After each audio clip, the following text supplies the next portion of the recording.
Now, Mystery Theater.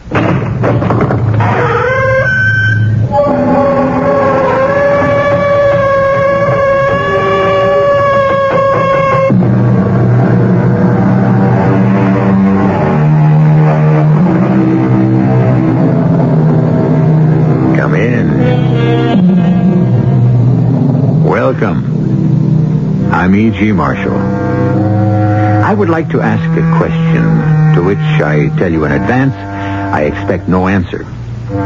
What is genius, and where did it come from? Genius is very rare, that much we do know. It is elusive and not immediately recognizable.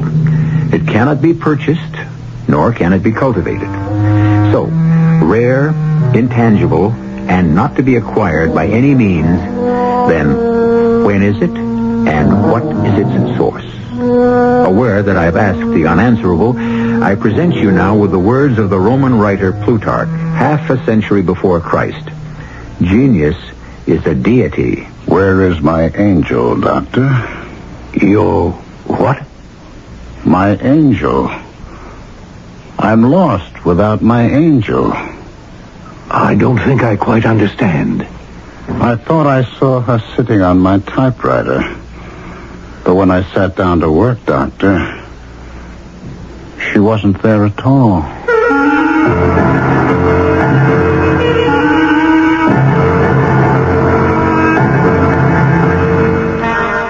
Our mystery drama, Fallen Angel, was written especially for the Mystery Theater by Elspeth Eric and stars Ralph Bell.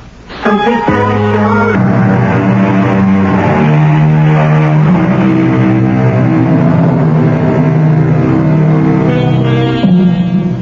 Our story concerns a writer. His name is Lawrence Maitelland. Many think he's a genius. He thinks so himself. But genius or no, at the moment Lawrence Maitelland is in serious trouble. What went wrong? Something went wrong. What? What am I doing here? What kind of a place is this? How did I get here? I can't remember a thing. Oh, good Lord. What's happened to my memory? I can't live if anything's happened to my memory. Yes, come in, please. Dr. Kramer? Yes? I'm Jack Brody. Oh, yes, Mr. Brody, come in. You wanted to talk to me about Mr. Maitland? Yeah. Well, it all started my place, you know, and Mr. Maitland ain't just a customer. He's like a friend, too. Mm-hmm. Did he come to your place often, Mr. Brody? Yeah, all the time. He never went no place else. Well, when I say all the time, I mean when he was drinking, you know. But he wasn't always drinking.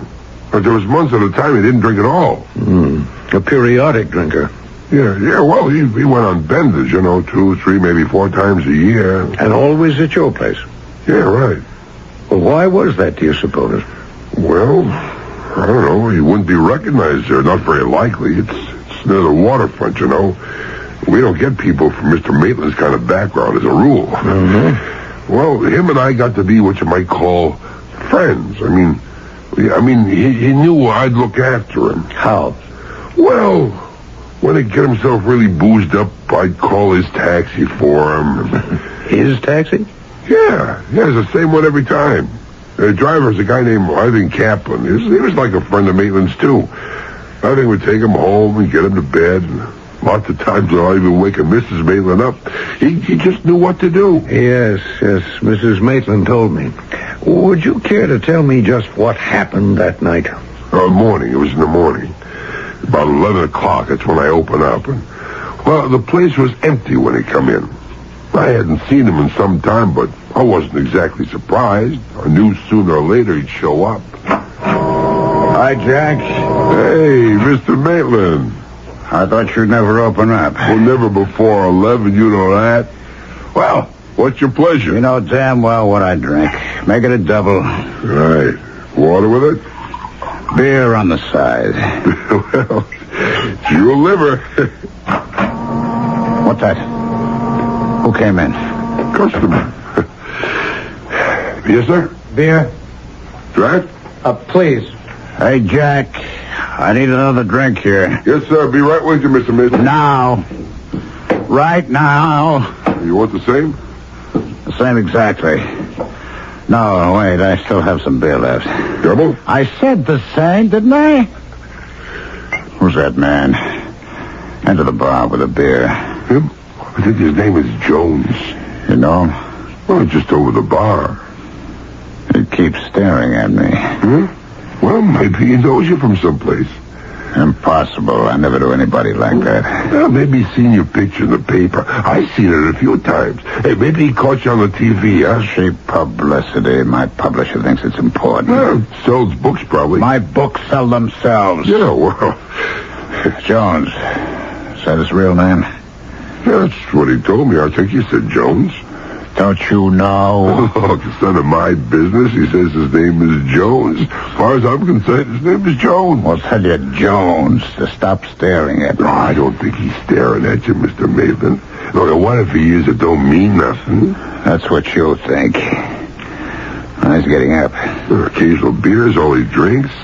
He's coming over here. Now, Mr. Maitland, come on. He thinks he's going to start anything. He wouldn't do that. Well, how do you know? You don't even know him. Excuse me. Mr. Get Jones. him away from me. I was wondering if you'd care Get to him away. have a drink. No, Mr. Jones, You come on. dirty little punk. I just want Don't tell me. I know what you want. I know all about you. Please. Disgusting. Let go of Oh, me. Mr. Maitland, come on. Come on, break it I'm up. going Break it to up. kill you. Please. You don't deserve to live. Hey, oh, what's that? Are you crazy? What'd you do that for? I had to hit him. He's a maniac. Well, he didn't hurt you, did he? I'm calling the police. Guys like that, I know their type. I'm getting the police. You keep him right here. He ain't going no place. He's passed out cold. Well, the Jones character was back in a flash with a cop. Mr. Maitland was okay by then. Well, pretty okay. Mm-hmm. He'd taken a cockeyed swipe at Jones, and Jones swings back, and he fell and hit his head. He talked plain enough, but he repeated himself a lot. Kept asking what happened? Yeah, just like in the movies. And where's my angel? Angel? Yeah. Naturally, I thought he meant his wife, so I went and phoned her. And meanwhile, they booked him at the station house for disorderly conduct, and Jones said he was going to sue for assault and battery. So Mrs. Maitland showed up. I thought she'd take him home, but she didn't. So she brought him to this place. Mm-hmm. Well, I think she did the right thing. Yeah, well, why not a hospital? He doesn't really need a hospital at this point.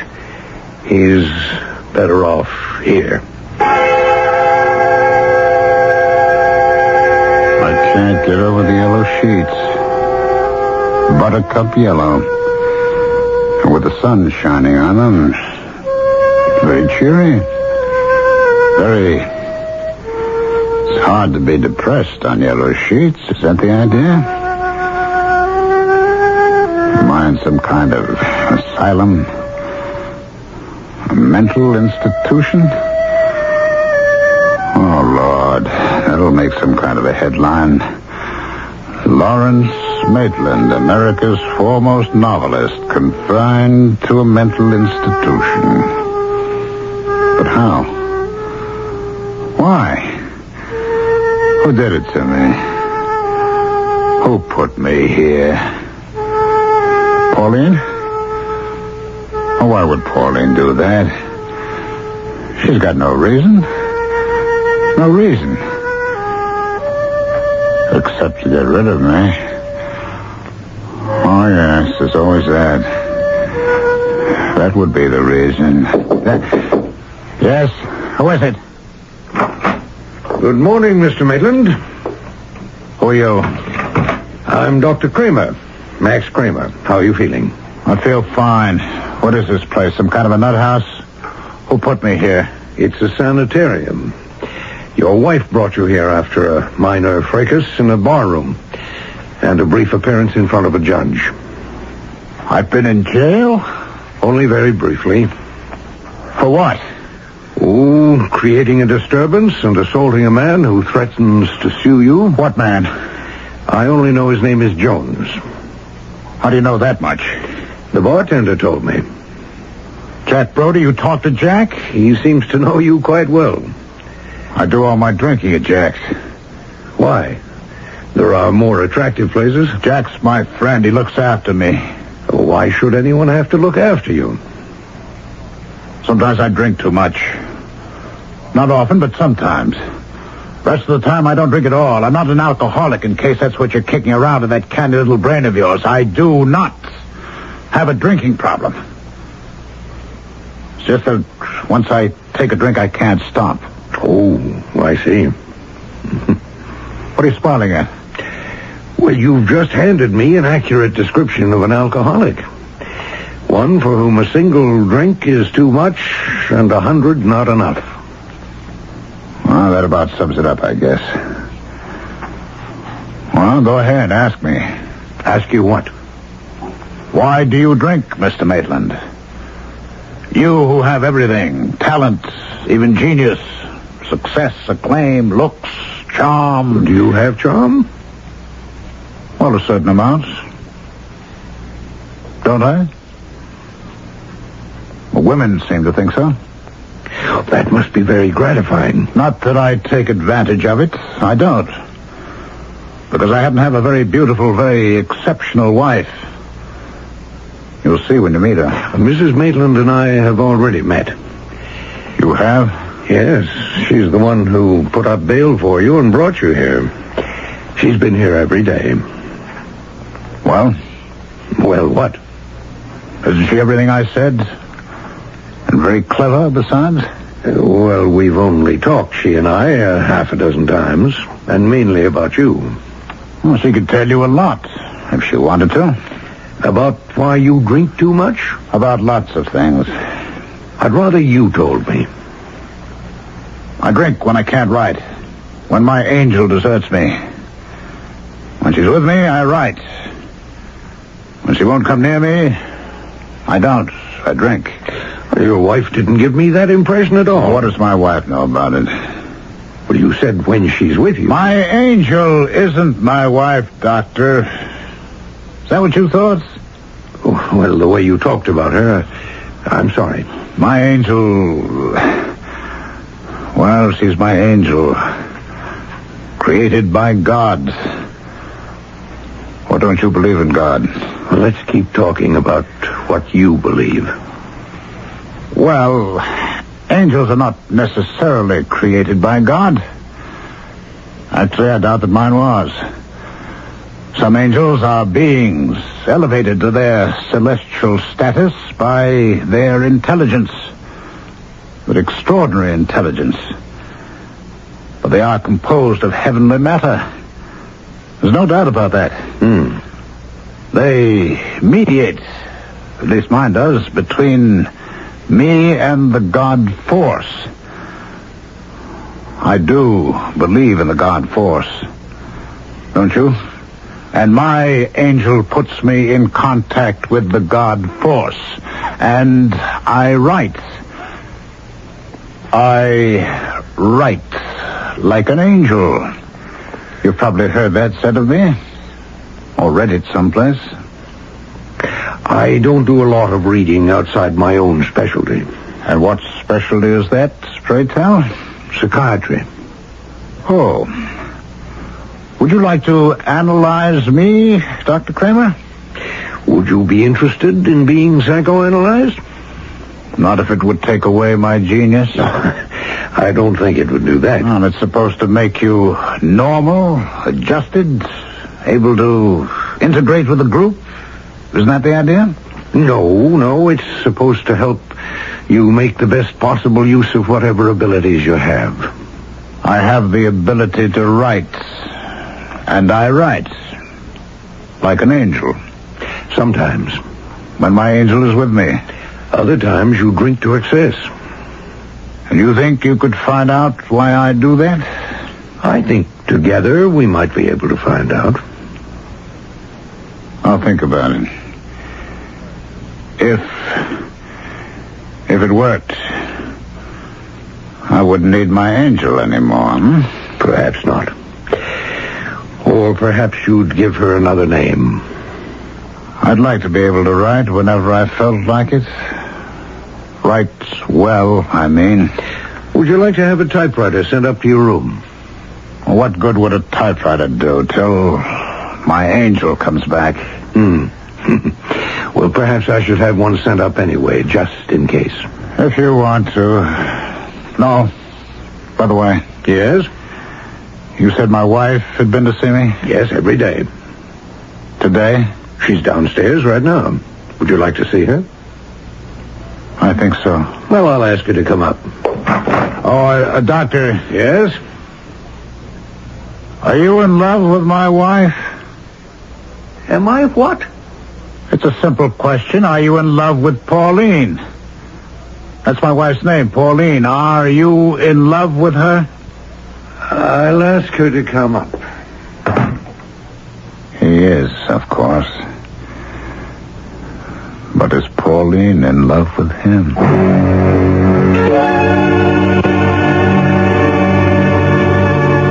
Genius penetrates to the essential truth of whatever it concerns itself with. Genius does not stop with description, but goes on to revelation. It paints or composes or puts into words truths that lesser mortals could never discover by themselves. Is our protagonist, Mr. Lawrence Maitelland, a genius or no more than a talented writer? I'll be back shortly with Act 2.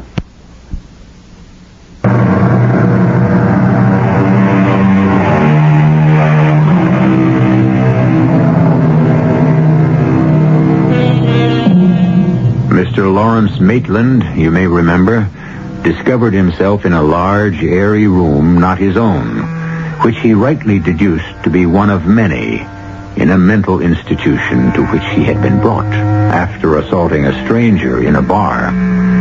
Dr. Max Kramer, chief psychiatrist of the asylum, after a friendly chat with his new patient, was startled to be asked if he, the doctor, was in love with the patient's wife.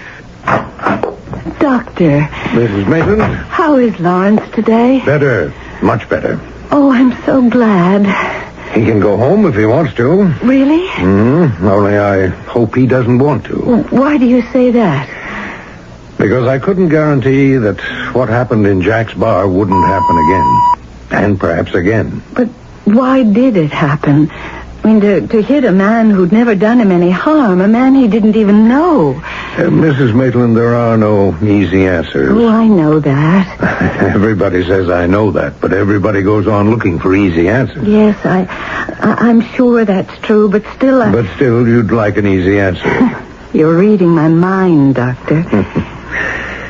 Is your mind so different from other minds? No.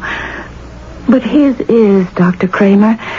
Lawrence has a mind that is, well, it's quite different. He knows things that other people don't know. Like what? Haven't you read his books? Well, I have meant to, but there's so much reading I must do. I haven't got around to it. Oh, but you must. They're like revealed truth. Like the best parts of the Bible, if I'm not being profane. Not to me, you're not.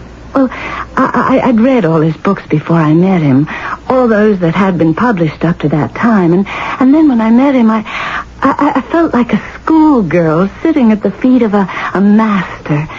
Just to be near him was to be near the fount of all wisdom, all truth. How old are you, Mrs. Maitland? Why, I'm 37. How long have you and Mr. Maitland been married? 10 years. And do you still feel like a schoolgirl?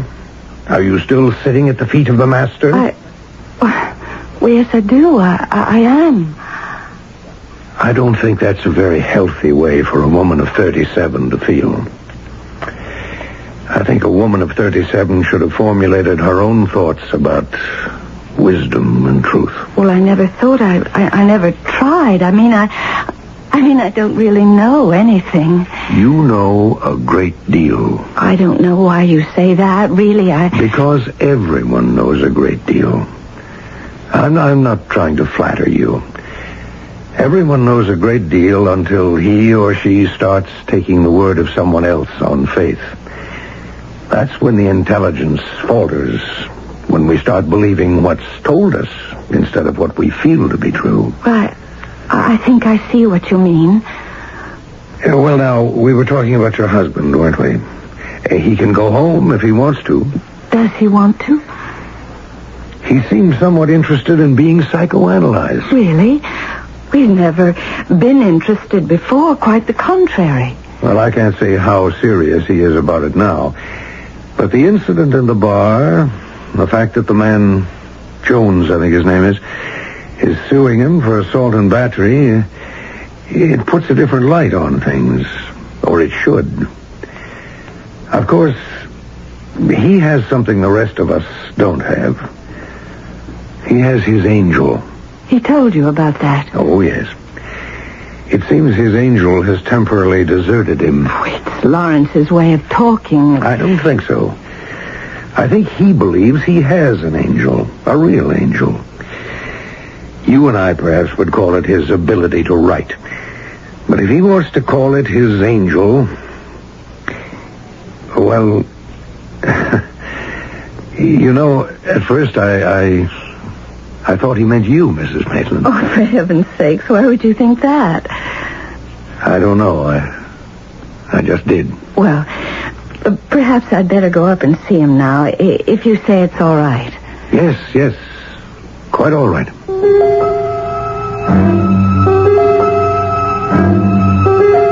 What did Pauline tell him about me? That I'm a rotten husband? A worse lover?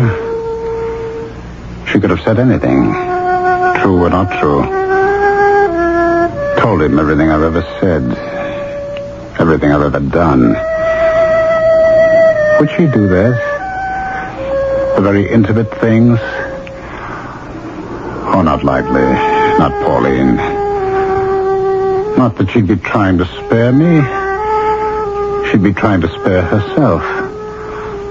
Pauline can't stand truth. Not the way I can. Pauline, may I come in? If you dare. Welcome to the crazy room. Now, Lawrence. Oh, we don't say crazy anymore. We say disturbed, don't we? Neurotic? Dr. Kramer says you're much better. Oh, he does. Dr. Kramer says, does he? Well, he says that you can come home if you want to. Does Dr. Kramer say that? Yes. Any other little quotes from Dr. Kramer you'd like to give me while you're here? Lawrence, please. He's your doctor. And what's he to you? What? The very same as he is to you. Your doctor. A very good doctor who's trying to help. That's all? Of course that's all. Are you in love with him, Pauline? With the doctor? With Dr. Kramer? Yes, with Dr. Kramer. Of course not. I already know that he's in love with you. But you don't know anything of the sort. But I can't tell if you're in love with him until I see you together. Then I'll know. Well, I can tell you right now. Maitland? Yes, what? It's me, Jack Brody. What do you want, Jack? I got something for you. What? The doctor asked me when I bring it up. What is it? Lawrence, ask him to come in. He's heavy. Can I come in? Okay, come in. He weighs a ton. What? It's a typewriter. Where should I put it? Here, this bureau ought to hold it. Okay. The doctor said take it right out of his own office. It's his. There you are. Wasn't that nice of the doctor? I'm Mrs. Maitland. Oh, I'm Jack Brody, a friend of your husband's. A very good friend, I know. Yeah, well, you think maybe you'll write something, Mr. Maitland? It might be the best thing in the world for you, darling. You knock off a masterpiece, huh? Could happen. Maybe we ought to leave the room, Mr. Brody. Yeah, maybe we ought to. Nice to have met you, Mrs. Maitland. Well, I'm very glad to have met you, Mr. Brody. Yeah, unfortunate circumstances and all that. You coming too, Miss Maitland? I might as well. Now, Pauline, wait. Don't go. Well, all right, dear. This is for you. You want me to read it now? Take it. As a rule, he never wants me to read anything until it's finished. It's finished. Take it. Lawrence! What's the matter, Miss Maitland? You didn't... Well, you couldn't have written this, not you. You couldn't have. I won't believe it. Let me see it. Don't tear it up. Let me see it. You've never written like this before, never. We were standing right here. What this is... You wrote this stuff for your wife? This is gutter stuff. He couldn't have meant it. It's disgusting. It's vile. I never read anything so repulsive. It's not like him. He's sick. He's worse than sick. He's rotten. He's decayed. No, he's ill. Whatever. Listen, Mr. Maitland, let me tell you something. Don't you ever set your foot inside my bar again. You hear me? You understand what I'm saying? I don't want you in my place ever again. You don't mean that, Jack. I mean it. You show your face and I'll smash it in. You're my friend, Jack. No more. I was your friend, but no more. Now, you stay away from me. Well, where am I supposed to go? You really want to know? Huh? I have to go someplace. I have to have some... No, Jack, don't turn against me. Don't stop being my friend. I already stopped. Any man can write that rotten stuff and show it to his wife. Boy, and you call yourself a genius? Well, what am I supposed to do? Who's going to help me? There's only just one. And she won't. Darling, I'm going to get Dr. Kramer. He'll know what to do. I'll be right back. Where's my angel? Where did she go? She left me. And now they're all leaving me. All against me. All hating me. Why do they hate me so much? Because I have genius and they haven't? But that's not my fault. I didn't ask to be the way I am. It's not my fault that everyone's against me. Pauline's gone. Jack's gone. Everyone's gone. I'm alone. All alone. And my angel... Will I ever see her again? Now, who's that? May I come in? No. No one may come in. It's Pauline. It's Dr. Kramer, Mr. Maitland. Pauline, I want to explain to you about what I wrote on that piece of paper. Don't hate me for it. I don't want everyone to hate me. Anyway, not you, Pauline. Let me explain why I did what I did. Go on, tell me. You see, as soon as I saw the typewriter, I thought my angel was sitting on the carriage return lever. You know, the way she used to. You remember Pauline? I don't think I do. Tell me. Well, maybe you never saw her, but certainly I've told you often enough. Oh, really, Pauline? I'm not Pauline, Mr. Maitland. Don't you know that? Pauline, it looked like my angel. At least I thought it did, and I was so relieved. She's come back to me, and now I can go on living. And so, you see, I started to type. You and Jack were still in the room. I remember that, but it didn't bother me. You were making small talk. It didn't matter. My angel and I were working together, you see? You do see, don't you, Pauline? Go on. And then you screamed at me. Did I? Oh, you know you did. And then Jack grabbed the paper out of your hand, and then he told me never to go near his place again. That's what I couldn't believe, Pauline, that Jack would turn against me. Now, you know what I've decided, Pauline? Tell me. That wasn't my angel who came and sat on the return lever. No. Oh, no. Now, listen, Pauline, that was the fallen angel. An angel who has fallen out of favor with God. An angel who has allied himself with Satan. Fallen angels are destructive, Pauline. Completely destructive. And this one means to destroy me.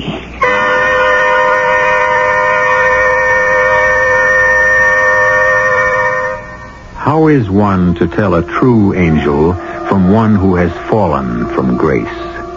Since both have miraculous powers, how is one to accept the ministrations of the one and resist the machinations of the other?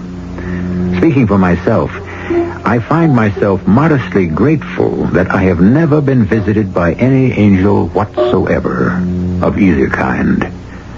I'll be back shortly with Act 3.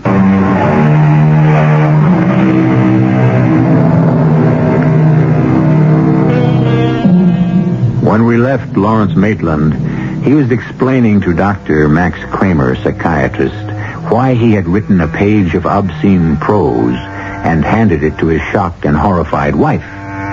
While his explanation may have sounded bizarre to the psychiatrist's ear, no less bizarre was Maitland's conviction that he was talking not to his doctor, but to his wife. However, several days had now passed. Yes, Jane? Oh. Well, ask Mr. Jones to step into my office, please. Mr. Jones. Now, why would he... Mr. Jones? Dr. Kramer? Yes. Come in, please. Thank you. Have a chair. Thank you. My girl said you wanted to see me about Mr. Lawrence Maitelland. Well, they told me at the police station he was here. Yes, he is. How is he? Coming along? I'm glad of that. He's such a very great writer. So I'm told by many people, including Mr. Maitelland himself. But you didn't come here to discuss Mr. Maitland's literary gifts? No, of course not. I came to tell you about that the most unfortunate incident at Jack's bar. Has he told you why he took a swing at me? No, he hasn't. Possibly he doesn't know. Possibly. But I know. Yes? He thought I was about to make a homosexual advance. Oh. Definitely. And I wasn't. Oh. Although I am a homosexual. Yes, I see. You see, I work as a bank teller, but most of my spare time is spent reading and sometimes writing, in a despairing sort of way. Why despairing? Well, because I don't think I'm really very good at it, and I don't suppose I ever will be. So when I saw Lawrence Maitelland, the great Lawrence Maitelland, sitting at the same bar at 11 o'clock in the morning, I thought, well, maybe if I could just talk to him for half an hour. I don't know what I thought, what I expected. Encouragement, maybe a pointer or two. I really don't know. But not what he thought I wanted. Well, was there anything else? Oh, yes, I wondered if I might see Mr. Maitelland for just a minute or two. I have something rather important to tell him, but not what I just told you, no, something else. I see. Something that, well, might make him feel a little better. Well, in that case, I don't see why not. Oh, he's such a great man, Mr. Maitelland. Such a very great writer. It seems such a pity. Such a pity, yes. Jane, is Mrs. Maitelland here yet? Oh, she is? Well, ask her to come in, please. Such a pity. Oh, come in, Mrs. Maitelland, come in. Thank you. How is Lawrence? Much better. Oh, good. May I see him? There's someone with him now. Oh, not Jack from the bar? No. I didn't think so. Mrs. Maitelland, I think it's about time I gave you some kind of diagnosis of your husband's condition. A very tentative one, you understand, but, well, let's call it an educated guess, all right? All right. Your husband is paranoid, Mrs. Maitelland. Not chronically so, only intermittently. Do you know what paranoid means, Mrs. Maitelland? Suspicious, feeling persecuted? Correct. Paranoia is a mental disorder characterized by delusions of persecution and of one's own greatness. Do you follow me? I think so, only you sound so... So what? So severe. I'm not used to... Well, never mind.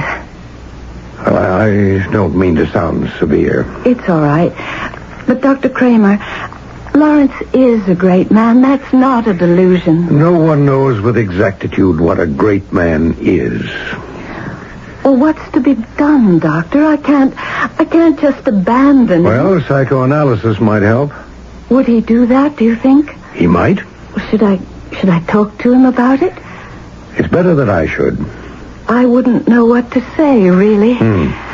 I'll talk to him as soon as his present visitor leaves. You never told me who his visitor is. I can't imagine who'd come to see him. Who'd even know that he's here? It's the man Jones. The man he tried to knock down in Jack's bar. Who is it? May I come in, Mr. Maitland? Who are you? I'm Jason Jones, Mr. Maitland. Who? From the other night, a couple of weeks ago. Jack's bar? I took a swing at you. Yes, you did. I must have been drunk. Not so very. Well, sit down if you want to. Well, thank you. What can I do for you? Well, I don't know exactly. Teach me how to write? In one afternoon? I was only kidding. Not in a lifetime. As a matter of fact, I'm having a little trouble right now with my own writing. You see, my angel's gone away. Who? Who's gone away? My angel. The one who sits on my typewriter. Oh. You want to write? Get yourself an angel. And how do I go about doing that? Lord knows. They come when they please. And they go when they please. Mine has gone. I've dropped the charges against you for assault and battery. I'm not going to bring suit. Well, that's damn nice of you, Jones. Thank you. I don't think a man of your greatness should be dragged into court. I quite agree. So, well, that's about all. I just wanted you to know. I don't want to tire you. It's quite all right. Come back again sometime. Thank you. Mr. Maitland, if I might make a suggestion? Yes, go right ahead. Don't be afraid of people like me. I mean, if we want to buy you a drink in a bar or talk to you, don't be afraid. Afraid? What's he talking about? Afraid of what? Afraid of somebody like him? People like him? Well, what's there to be afraid of? Now, who is it? Dr. Kramer. Oh, you. Come on in. You, talk to Jones? Yeah. He's dropping charges against me. Very nice of him. I thought so. I thanked him. Next time, the man you hit may not be so obliging or so admiring. What next time? It may very well happen again. It never happened before. The disease hadn't progressed that far. What disease? Paranoia. A progressive disease. You mean it gets worse? Inevitably. Well, what do I do about it? Well, there are various things, but in your case, I believe I'd suggest psychoanalysis. We talked about that before. I think it might help you a great deal. Okay. When do we start? We? You and I. When do we start analyzing why I do the things I do? Not you and I, Mr. Maitland. Why not? Well, the patient must feel sure that he likes the analyst. I mean by that he has no immediate, no instinctive antagonisms toward the doctor. I have no antagonisms toward you. Yes, but... So what's holding us up? I can't accept you as a patient. Why not? Because... Now, you've got to give me a reason. You can't just brush me off. Because I'm in love with your wife.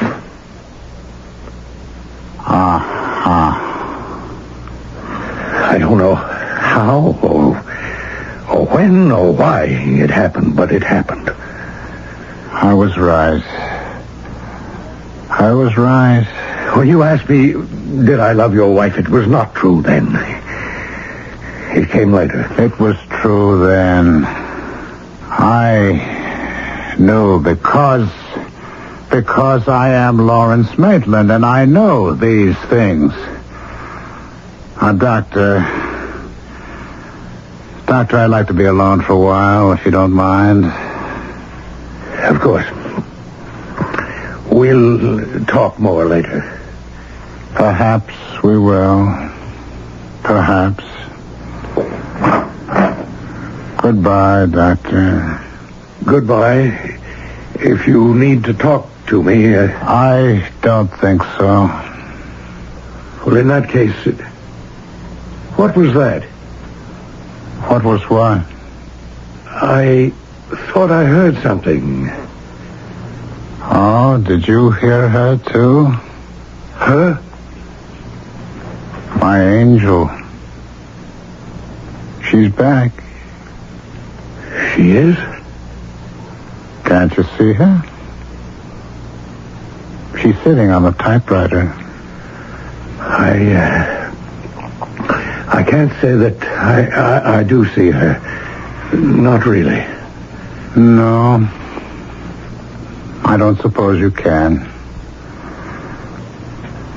Be so good as to close the door behind you, Doctor. I really have to get to work.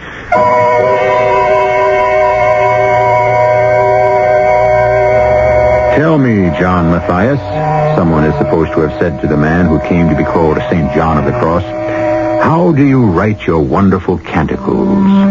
To which the poet priest replied, sometimes God helps me, and sometimes I do it by myself. If the true men of genius can give no more satisfactory answer than that, what in the name of heaven can you expect of me? I'll be back shortly. The entire production was under the direction of Hyman Brown. This is E.G. Marshall inviting you to return to our Mystery Theater for another adventure in the macabre. Until next time, pleasant dreams.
I'm E.G. Marshall.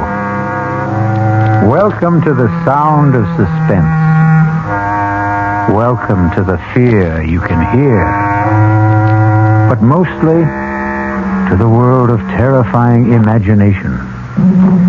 In the next 52 minutes, you'll hear a story about a girl with a most unusual talent. A talent for finding lost dolls or dead bodies. You may not be glad you met Iris Lloyd, but we don't think you'll forget her. Aunt Faith! Aunt Faith! I'm here! Come and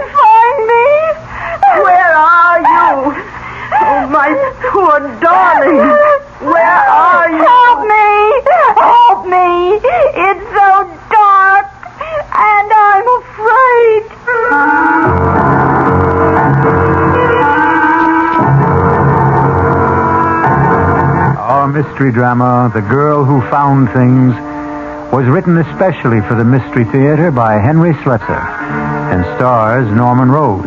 It is sponsored in part by the Kellogg Company, makers of Kellogg's Special K cereal, and by Anheuser-Busch Incorporated, brewers of Budweiser. I'll be back shortly with Act One.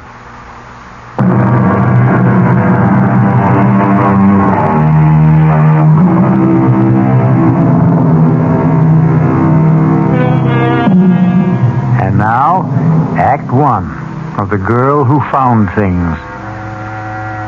It begins serenely enough in the pleasant little town of Medvale, but with a woman who is preparing to leave it just as soon as her taxi arrives.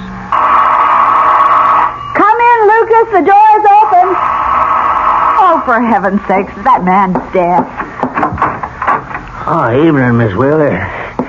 I hope I'm not too early. No, I'm all packed. You can take that trunk in the hallway first. Then I've got a few small suitcases, but they can go on the back seat with me. Yes, ma'am. That all you're taking to Europe? I sent the rest ahead to the ship. Well, go on, Lucas. Start loading that taxi. Yes, ma'am. Yeah, I was just wondering if there was something you wanted me to do in the house for closing it up, you know. It's all been done, Lucas. You sure you turned off the gas, electricity? How about the fireplace? I see you had a fire this morning. Are you sure it's good and cold? Oh, I suppose you could check it again just in case. Better safe than sorry, they say. Seems to me you've got a couple of embers burning there. Maybe I could put them out with a shovel. Please hurry, Lucas. Yes, ma'am. I'm going about this as fast as I can. You see, this isn't easy for me. What isn't? Lucas, for heaven's sakes, put the shovel back. You're tracking ashes all over the floor. Please, turn around, Miss Wheeler. Don't look at me. Lucas, are you crazy? I can't do this if you're looking at me. Lucas, put that down! I'm sorry, Miss Wheeler.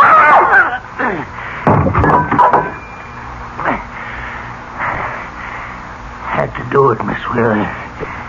I had to. Now I got to pick you up. Take you outside through the woods. That's where I got to bury you, Miss Wheeler.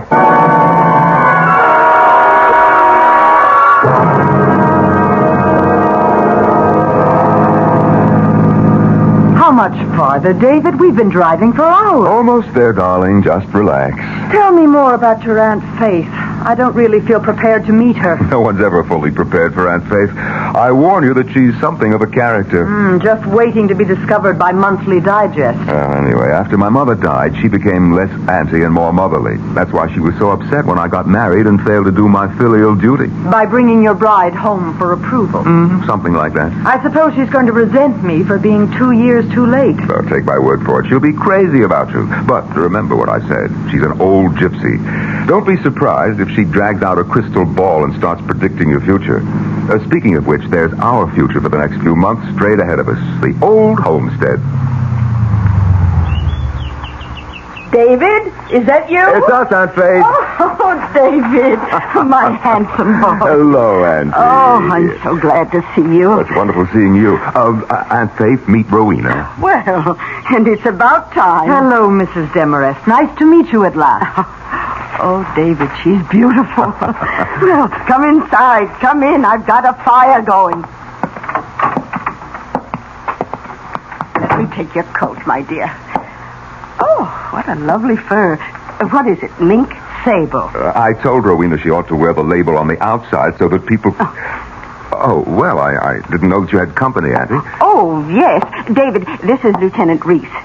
Lieutenant, this is my nephew, David Wheeler, and his wife, Rowena. Ah, Lieutenant. That isn't a military title, is it? No, sir. I'm with the police. Oh, of course. Well, how do you do? I'm sorry we have to meet this way, but then I always seem to meet people when they're in trouble. Of course, I've known Mrs. Demarest for some time. Well, Lieutenant Reese has been a wonderful help with my charity work, David. And he's been such a comfort since this awful thing happened. Yes.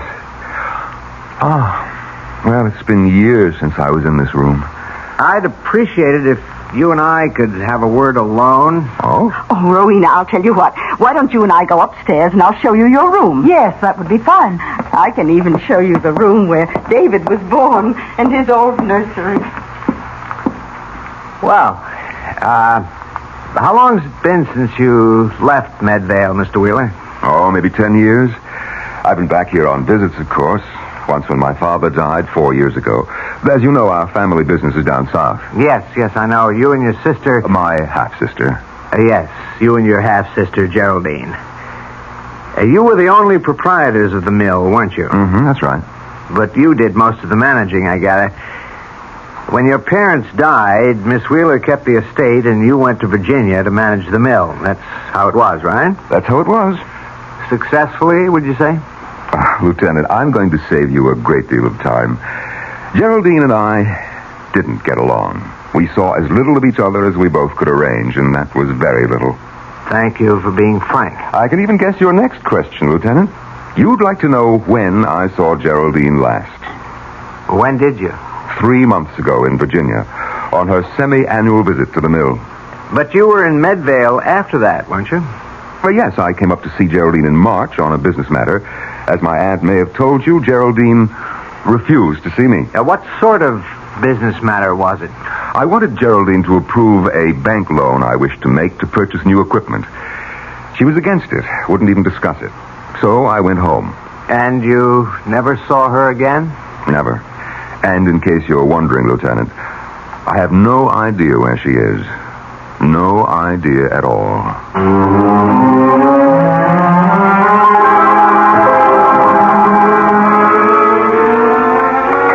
Sure you don't want some tea, Rowena? No, thank you, Aunt Faith. I'll stick to scotch. Oh, have some tea, darling. Auntie wants to read your future in the leaves. Oh, I wish I could read the future. Or rather, the past. You're thinking about Geraldine. I simply can't understand what became of her, David. She was all set for that trip to Europe. Some of her bags were already on the ship. You remember Lucas, the taxi driver? Oh, yes, of course. Well, he came out here to pick her up, take her to the station, but she wasn't here. She wasn't anywhere. Well, I suppose the police checked all the usual sources. Hospital, morgues, everywhere. Lieutenant Reese said anything could have happened to her. She might have been robbed and murdered. She might have lost her memory. She might even have... Well, this I'd never believe, but Lieutenant Reese said she might have disappeared deliberately with some man. I know what happened to her. Do you? She just left. She just walked out of this big, gloomy house and this crawly little town. She was sick of living alone. David, I have an idea about how we can find Geraldine. Really? I'm going to ask Iris Lloyd where Geraldine is. Ask who? Iris Lloyd. Now, don't tell me you've never heard of the child. For there was a story in the papers about her only 2 months ago, and heaven knows I've mentioned her in my letters a dozen times. I remember. She's the one who's psychic or something. Some sort of orphan? Yes, Iris is a ward of the state, a resident at the Medvale Home for Girls. I've been vice chairman of the place for donkey's years. That's how I know her. Well, she's 16, David, and absolutely uncanny. And what makes her such a phenomenon? She's a seer, David. A genuine clairvoyant. Oh, not a medium at 16. Oh, no. I suppose you could call her a finder. She seems to have the ability to find things that are lost. People, too. How does she do it? I'm not sure Iris knows herself. The gift hasn't made the poor child happy. Such talents rarely do. You know, one day, the home had a picnic at Crompton Lake. They discovered an 8-year-old named Dorothea was missing. They couldn't find her until Iris Lloyd began screaming. Screaming? These insights cause a great pain. But she was able to describe the place where Dorothea could be found, where the girl had sprained her ankle. Oh, you're right, Auntie, darling. I don't agree with you. Let's just leave the search to the police. David, I've arranged with the home for Iris to spend some time with us. Are you serious? You invited that girl here? Well, she has to become acquainted with Geraldine's aura. Don't you see? The aura that's still in this house. Well, I won't have it. I'm sorry, Auntie, but the whole thing's ridiculous. Oh, I knew you would object, David, but I'm afraid I have to insist. We're picking up the girl this afternoon. Oh, really now, Aunt Faith? You understand, my dear. don't you? Yes, I understand, Mrs. Demarest. And I'm looking forward to meeting Iris Lloyd.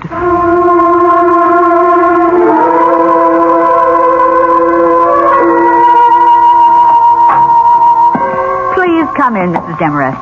I suppose this is the nephew you told me about. Yes, sister. This is Mr. David Wheeler. David, this is Sister Clotilde, who runs the home. Well, how do you do, sister? How do you do? In case your aunt hasn't told you, Mr. Wheeler, I'm not at all in favor of this move. I think it's wrong to encourage Iris in this delusion of hers. Well, then you and I agree with each other, sister. Oh, it's not a delusion, Sister Clotilde. It's a gift from God. She's undisciplined. You might even say wild. But you are letting us have her, sister. She can come home with us. Did you think my poor objections carry any weight, Mrs. Demarest? One moment. Sister Pauline, would you send Iris Lloyd in now? Shall I come in? Yes, Iris, come in. Iris, you know Mrs. Demarest. This is her nephew, Mr. Wheeler. Hello. Hello. You remember me, Iris. I've been coming here at least 3 or 4 times a year to see all you girls. Yes, Mrs. Demarest. Now, the directors have been good enough to let us take you home with us for a while. We need your help, Iris. We want you to see if you can find someone who is lost. Yes, Mrs. Demarest. I'd like to come home with you. I'd like to help you find Mrs. Wheeler. Oh. Then you know about my poor niece, Iris? The Secret Service couldn't have secrets here, Mrs. Demarest. You know how girls are. Well, I guess we can get started any time if Miss Lloyd is ready. Please call her Iris, Mr. Wheeler. Remember that you're still dealing with a child.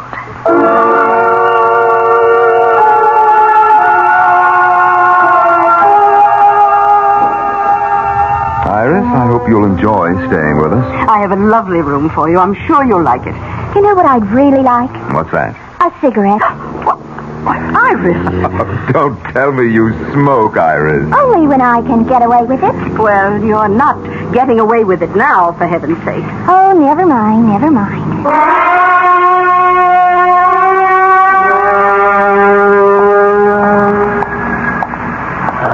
Hello there, Mr. Wheeler. Oh, Lucas. Well, how are you? How's the taxi business, Hey, could I talk to you a minute, Mr. Wheeler? No, Lucas, I'm sorry. I've got to get these groceries home. We have company for dinner tonight. She's at your place, ain't she? That girl. What girl? That Iris Lloyd. The girl who finds things. I'm afraid of her, Mr. Wheeler. I'm afraid she'll find out what we did. Shut up. Don't you ever say anything like that to me again. I'm scared, Mr. Wheeler. I'm telling you, that girl is peculiar. She knows what you're thinking, they say. She knows where you can find anything, even dead bodies. Get away from me, Lucas. I told you to keep away from me when I came here. Now, get away from my car before I run you down. But I'm scared. I'm scared of that little girl.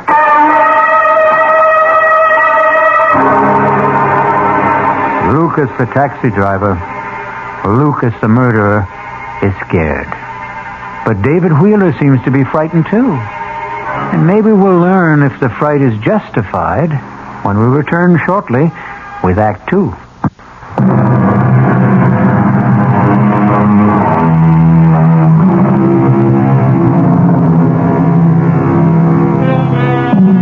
Now let's go back to the little town of Medvale for the second act of The Girl Who Found Things.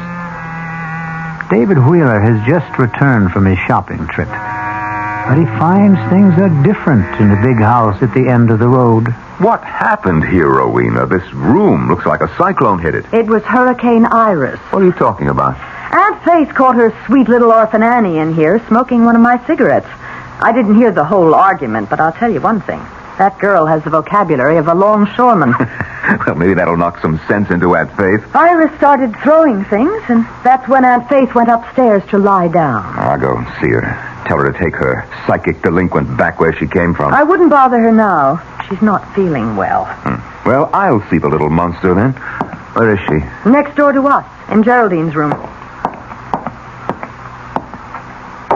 Iris? Iris, it's Mr. Wheeler. May I come in? Hello, handsome. Auntie says you went shopping.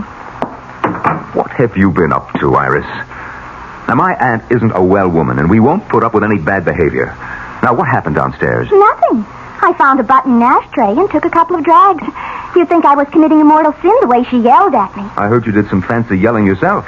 Is that what the sisters taught you at the home? They didn't teach me anything worthwhile. Well, maybe you need more instruction.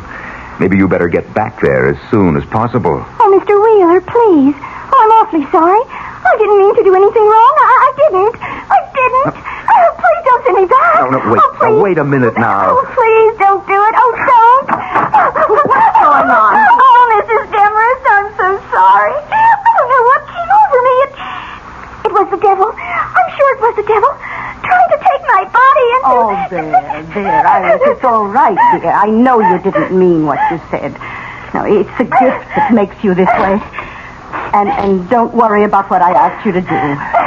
You take your time about Geraldine. Take as long as you like. Oh, but I want to help. I really do, Aunt Faith. Now, wait a minute, Auntie. You're not going to fall for this... Oh, listen. Listen. Do you know something? I can feel your niece in this house, Aunt Faith. I really can. I can feel her in this room, whispering to me, trying to tell me where she is. Can you, Iris? Can you really? For heaven's sake, Auntie, can't you see that I can. I can feel her everywhere. I can almost touch Miss Wheeler. Oh, is this her closet? These are her clothes. Oh, they're so beautiful. She must have looked beautiful in them. Has Iris ever seen a photo of Geraldine? Oh, look at this one. It's all gold. All shiny gold. And it's so long. Was she very tall? It's an evening gown, Iris. Oh, I can sense her in this gown. I can. I just know I'm going to be able to find her for you, Aunt Faith. I know it. Yes, I believe that too, my child.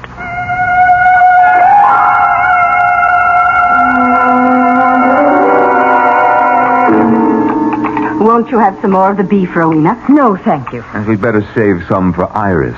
Something tells me that little girl has a very big appetite. Well, I wish she'd come downstairs. I told her dinner would be served at 7:30. Would you like me to go upstairs and see if she's all right? No. I'm sure she'll be down in a moment. You've really forgiven her completely, haven't you? Of course. Oh, you don't understand psychic personality, David. It wasn't her swearing at me this afternoon. It was this demon which possesses her. The same spirit that gives her the gift of insight. David, your fork. Take a look at what's coming downstairs in a gold lame evening gown. For heaven's sake. Hello, everyone. Iris, whatever are you wearing? You go upstairs and get that dress off. You have no right to wear my sister's clothes. Take it off. Why should I? You heard me. Get that dress back in the closet. I won't, Aunt Faith. No, I won't take it off. You know what I told you? I have to wear your niece's clothes so I can feel her aura. You're going to feel my foot in about 5 seconds if you don't go upstairs. No, everybody in this house hates me. Iris, don't. No, please don't cry. Oh, David, you shouldn't talk that way to the poor girl. I won't stay here. I won't help you find your niece, that's all. You can't do anything of the kind, and you know it. Iris, listen to me. Yes. Iris, you remember those things you did at the home? The way you found things for Sister Therese? Yes. Do you think you could do something like that again, right now for us? I don't know. I could try. Would you let her try, David? I don't know what you mean. Now, I want you to hide something or name some object you've lost or misplaced, perhaps somewhere in this house. This is silly. It's a parlor game. The least you can do is try it. All right. How do we play this game of hide and seek? David, what about the cat? The cat? You remember, you once told me about a wool kitten you used to have as a child. You said you lost it somewhere in the house when you were 5, and you were so unhappy about it you wouldn't eat for days. Well, that's 30 years ago, Rowena. All the better, David. Iris, Do you think you could find it? Could you find David's claw kitten? Oh, I'm not sure. I'm never sure. Just try, Iris. We won't blame you if you fail. It might have been thrown out ages ago, but try anyway. All right. I will.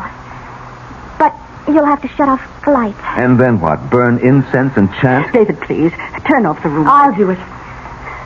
There, Iris. The room is dark enough, isn't it? Yes. It's dark enough when I close my eyes. What's she doing? Breathing, obviously. I think she's going into a trance. It's so hard to know if she's faking or not, isn't it? Not for me, darling. She isn't, David. I know she isn't. She's in a genuine trance. Listen. Hot. Oh, it's so hot. She's sweating. So hot. She isn't faking that, David. Oh, so hot back here. Oh, please. Oh, please. Kitty is hot. Hot Kitty is hot. Kitty, she could be talking about the wool cat. Well, what if she is? Oh, please. Please, somebody. Help. Help Kitty. Help her. Please help Kitty. The girl is in pain. It's an act, I tell you. Hot. Behind the stove. So hot. Kitty, so hot. Behind the stove, is that what she said? Iris, darling, are you all right? David, turn on the lights quickly. Oh, Auntie, it was all gibberish. Rowena, it's just nonsense. You're so stubborn, David. Well, she said it clearly. The kitten's behind the stove. Well, you probably stopped it when you were a little brat of a boy. We could find out, couldn't we? Is the same stove still in the kitchen? I suppose so. There's a microwave oven, too, but they've never moved the old iron monster. Let's look, David, please. I can't feel anything behind here. Well, try the other side, David. Oh, this is ridiculous. Well, look, my hands are getting filthy. Here, use this ladle. But it's no use, Rowena. It simply can't... It can't... David, what is it? Did you touch something? Huh? Oh, yes. Something. I don't know what. Well, can you get it out? Well, yes, I think so. Oh, good Lord. David! It's a cat. A wool cat. Yes. It's so filthy and old, but it's still a cat, isn't it? Is it the one you lost? Is it? Yes, it's the one. David, you look so strange. You look frightened.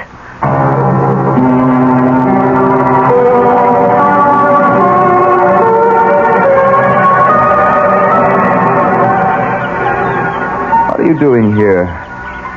Iris, having a picnic all by yourself? I just thought I'd lie on the grass for a while. What are you doing with the daisy? Loves me? Loves me not? Want to finish it off for me, Uncle David? Cut out the Uncle David stuff. I'll finish it for you then. She loves me. She loves me not. She loves me. She loves me not. Too bad, Uncle David. She just doesn't love you. Who? Your wife, of course. Who else? Bye now. Iris, wait. Yes? Look, I want to talk to you a minute. Really? Iris, what's the story with you? You've been here over a week and you haven't done anything about... Well, you know what? This is just a great big picnic for you, isn't it? What if it is? You think I want to go back to the creepy home? It's better here. No uniforms, no 6 a.m. prayers, none of that junk they call food. Also, I like the company. I suppose I should say thank you. There's nothing you can say I don't know already. I'm psychic, remember? What about that, Iris? Is it just some kind of trick? You can tell me. I'll show you if it's a trick. Want me to tell you all about yourself? All right, go ahead. Okay. Your wife hates you. She thinks you're rotten. You weren't even married a year when you started running around with other women. You never went to the mill, not more than once or twice a month. That was how you ran the business. All you knew how to do was spend the money. You little brat. You're not psychic, you're an eavesdropper. Oh, let go of my arm. Your room is right next door. You've been listening. You think I could help hearing your two arguments? No, I guess you couldn't. I'm sorry, Iris. I hope I didn't hurt you. I know a way you can make it up to me. Like this. Oh, hey, now cut that out, will you? Don't you want to kiss me? No, you dumb kid. I'm not a kid. I'm almost 17. You were 16 3 months ago. I'm a woman. But you're not even a man.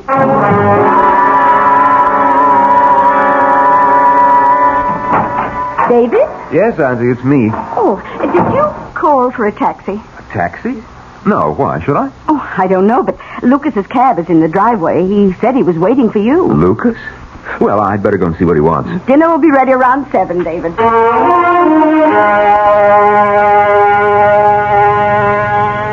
All right, Lucas. What are you doing here? I had to talk to you, Mr. Wheeler. I wanted you to know how it went. I did what you told me, exactly like I said. I hit her clean. She didn't hurt a bit. No blood. All right. I don't want to hear about it anymore, Lucas. I'm satisfied. And you should be, too. You got your money. Now forget about it. I picked up Miss Wheeler and I took her out in the woods as far as I could. I dug deep, Mr. Wheeler. I did a good job. I smoothed it over and spread them leaves so that nobody would guess it was there. Nobody except...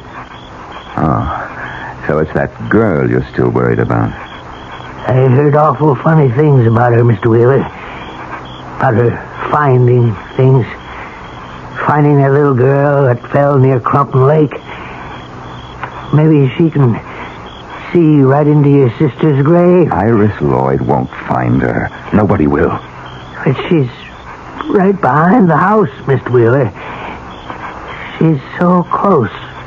Right in the woods. You've got to forget it, Lucas. Like it never happened. My sister's disappeared, and she's not coming back. As for the girl, don't believe what you hear. Nobody can see into a grave, Lucas. Nobody.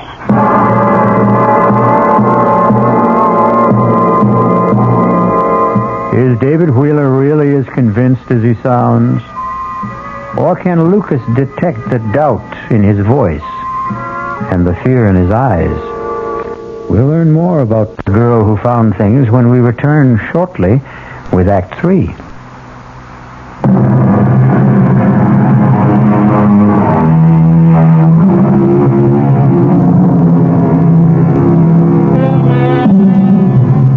Now let's return to the Wheeler house in the town of Medvale. A house filled with people waiting for a psychic revelation from the girl who found things. But that revelation appears to be very slow in coming. That girl has been here for how long? 2 weeks? It seems like 2 months. And she hasn't done a thing but enjoy herself. David, what's the point of our staying on? You said you had some affairs to settle. You don't seem to be conducting any business at all. I haven't been in the mood for business. That's nothing very new, is it? How long are you going to keep that light on? I'd like to get some sleep. If you think Iris Lloyd is indulging herself, what about you? Be quiet. I told you that she can hear every nasty little quarrel in this room. That's why I asked for a truce. Well, she doesn't have to eavesdrop, does she? Can't she read minds? Well, she's not the only clairvoyant around here. I can read her mind, too. Well, she's a child, for heaven's sake. She's in love with you. Of course, there's a minor obstruction in her plans, a small matter of your wife. But then I've never been much of a hindrance to your romances, have I? I thought you agreed to that truce. You are a pacifist, David. That's part of your charm. That's why you came up here in March, wasn't it? To make peace with Geraldine. I came here on business. You came to keep Geraldine from sending you to prison. That was the business. You know nothing about it. I have eyes, David. I know you were taking money from the mill. Too much money. Geraldine knew it, too. How much time did she give you to make up the loss? All right. If you won't let me get some sleep here, I'll sleep in the library. David! David, is that you? Yes, Aunt Faith. What are you doing up? Oh, I heard a noise. Oh, well, it was me, probably. I was just going down to the library to find a book to read. No, it wasn't you. David, look. What? Oh, it's Iris. Yes, in her nightgown. What's she doing in the front hall, dressed like that? David, she's sleepwalking. What? Look at her eyes. David, we have to follow her. No, let her alone, Annie. You're not supposed to disturb a sleepwalker, are you? I've got to follow her. All right, I'll come with you. David, she's talking to herself. Can you hear her? What did I forget? What did I forget? Did you hear that? Did you hear what she said? Yes, but I don't understand it. Why doesn't the taxi get here? Why doesn't it get here? Taxi. She said something about a taxi, David. Yes, I heard her. Oh, we have to be going to the station. I'm so nervous. I'm always so nervous when I go on a trip. Please get my luggage. My luggage. Oh, dear God, David. She's in a trance. She's talking the way... Oh, what did I forget? Gas, electricity, telephone. The fireplace. Is the fireplace cold? Oh, no! Not the fireplace! Not the fireplace! Oh, what does she mean? I don't know, but... Auntie, I think this is wrong. I think we should get her back to bed. No. Don't touch her, David. Don't. Look. She's heading for the back of the house. Come on. Yes, we've got to follow her. I think she means to go outside. We can't let her do that. Maybe it's important. Maybe it's something to do with Geraldine. Oh, don't be insane. She's just sleepwalking. That's all it is. Iris, wake up. David, don't. You mustn't. You want that girl to catch pneumonia? Iris. No, Iris. Don't! Please, Iris. put it down. Iris, Don't. wake up. Don't! Oh, David, what have you done?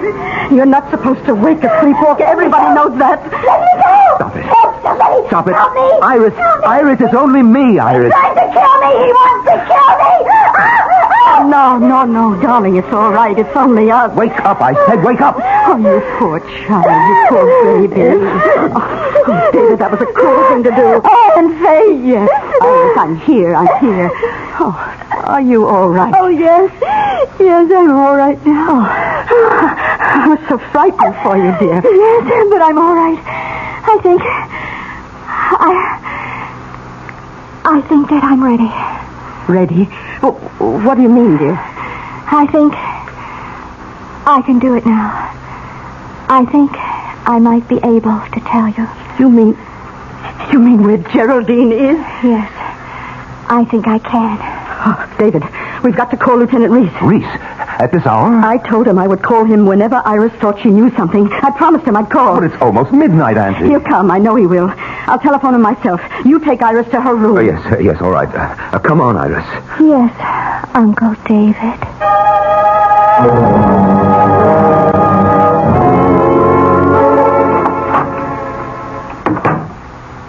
Well, Uncle David, are you scared? What are you talking about? You look scared. Scared of me? Shut up. I thought you would be. The minute you heard that I was ready. I'm sending you back. Iris, you're a fake. Even your sleepwalking act was a fake. Oh, David, you're so cute. You really are. But you know what? I don't have to be ready. I don't have to do anything at all when that policeman gets here. Not if you don't want me to. You don't know what you're talking about. You better kiss me now, David. You better kiss me and make it really good. All right, if that's what you want. David! Get out of here! I don't want you in my room. Rowena. You were right about the walls between these rooms, David. You can hear every little thing. I hate you. David hates you, too. Tell her, David. Why don't you tell her? Yes. Why don't you, David? It's the only thing you haven't done so far. David! Yes, Aunt Faith? Oh, I just spoke to Lieutenant Reese. He says he's on his way. What for? Oh, you are ready, Iris, aren't you? You're ready to tell us where Geraldine is. Yes. I'm ready to tell you, Aunt Faith. More than ready.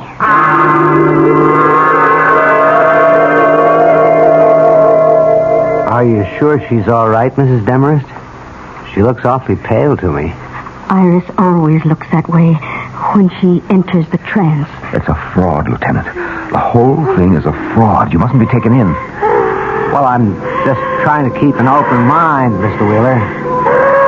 Oh, it's starting. I think she's going to say something. Oh, no! look, you've got to stop this. That girl is working herself into some kind of fit. It's all her own doing, isn't it? Well, maybe Mr. Wheeler's right. The girl might do herself some harm. No, you must wait. Listen. Aunt Faith! Aunt Faith, I'm here. Aunt Faith. Come and find me. Oh, help me, it's so dark. Oh, won't somebody help me? It's Geraldine. Oh, dear Lord, it's her. Oh, where are you? Oh, Geraldine, my poor darling. Where are you? Help me. It's so dark. And I'm afraid. Where, Geraldine, where? Tell us where you are. Someplace far away. A place with ships. The sun is shining. I saw hills and green trees. There are bells ringing in the street. She's out of her head completely. A place with ships, bells ringing in the streets. I see water. A bridge. Trolley cars in the street. Going up and down the hill. San Francisco. I'm sure she means San Francisco. Yes, it sounds like it. Iris, do you mean San Francisco? Is that where Geraldine is? Yes. That's where she is. Well, who knows? It's as good a guess as I've heard. Has Miss Wheeler ever been in San Francisco before? Never. Why would she go there? David? I really wouldn't know. But if that's where Iris says she is, I guess the spirits know what they're talking about. She's waking up. I want to go home. Oh, please, somebody take me home.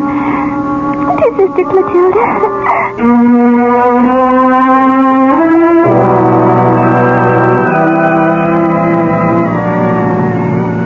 Well, your idea was a huge success, Auntie. But I can't say that I'm not glad to see little Iris back where she belongs. Yes, the poor child. It's the only home she knows. Now all the police have to do is find Geraldine in San Francisco, if she hasn't taken a boat to South America by now. I just don't understand it. It's not like Geraldine to run away without a word. Well, here we are, home again. Aren't you coming in, David? Oh, not just yet. I thought I'd go into town and pick up some champagne. I thought we'd celebrate a bit tonight.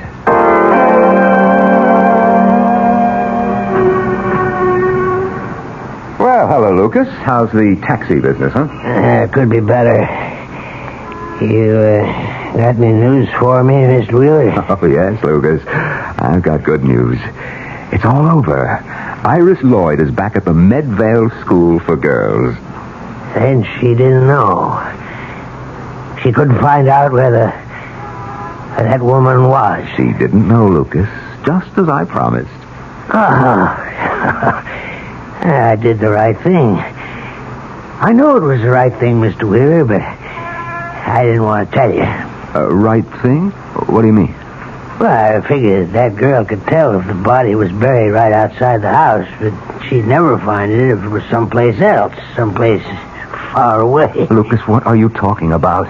I went out into the woods last week and dug up that woman's body. I put it in that trunk of hers, Mr. Wheeler, and I sent it by train far away as I could. Too far away for that girl. Yes, sir. Excuse me, Mr. Wheeler. What? Lieutenant Reese. I wonder if we could have a talk, Mr. Wheeler? About what? We've received a telegram from the West Coast. The police out there didn't have any luck tracing your sister, but they did have a report on a steamer trunk. A trunk? It was in unclaimed baggage at the Southern Pacific Depot. It was shipped from Medvale only last week, and, well, it had Miss Wheeler's initials on it. No, it had more than that. So, can we go somewhere and talk about San Francisco?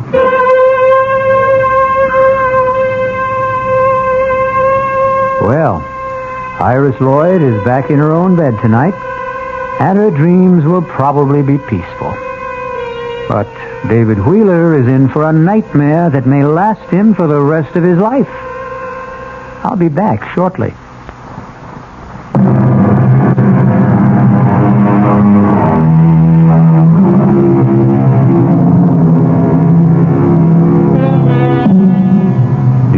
think you have clairvoyant powers?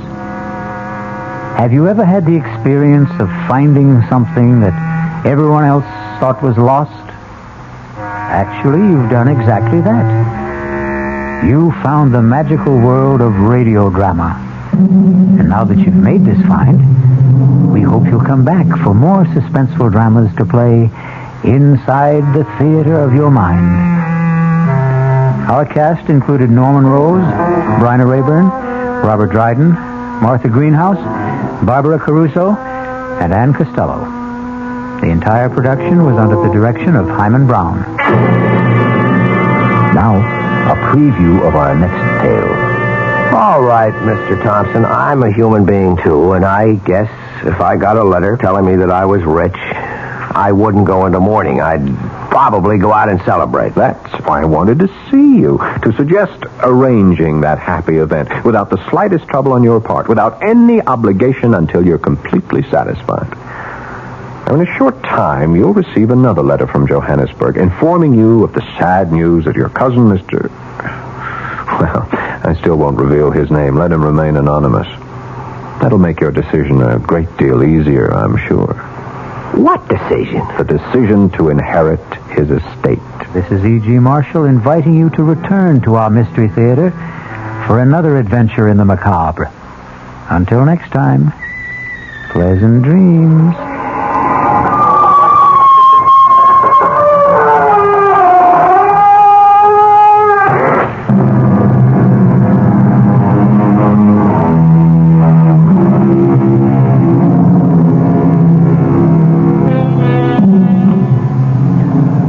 WOR Mystery Theater was brought to you by ShopRite Supermarkets, where you get a lot more for a little less, and by Suburban Savings, with offices throughout North Jersey.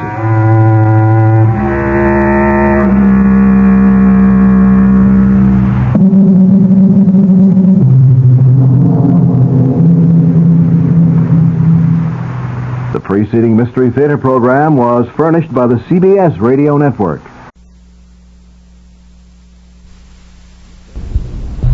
The CBS Radio Mystery Theater presents...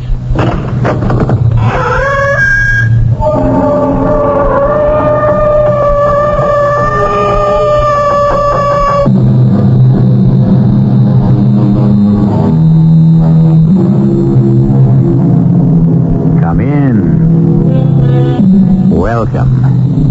I'm E.G. Marshall.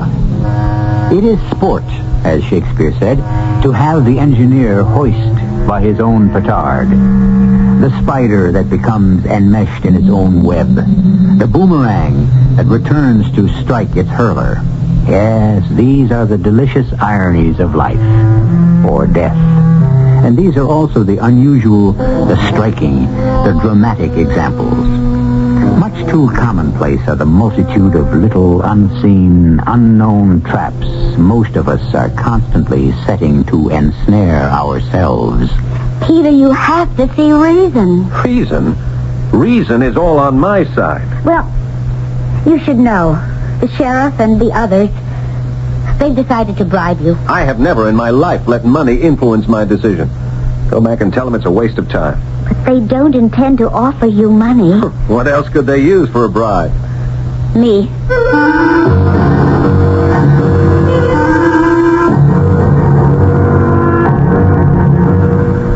Our mystery drama, The Elixir of Death, was written especially for the Mystery Theater by Sam Dan and stars Paul Hecht. It is sponsored in part by Buick Motor Division and Anheuser-Busch Incorporated, Brewers of Budweiser. I'll be back shortly with Act One.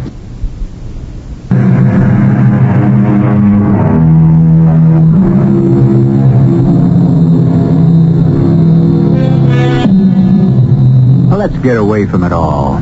From the rat race, the hurly-burly, the hustle-bustle. How many times have you heard someone say that? How many times have you said it yourself? Well, Peter Nevins has been saying it quite often, as a matter of fact. And everyone who knows him kind of smiles tolerantly.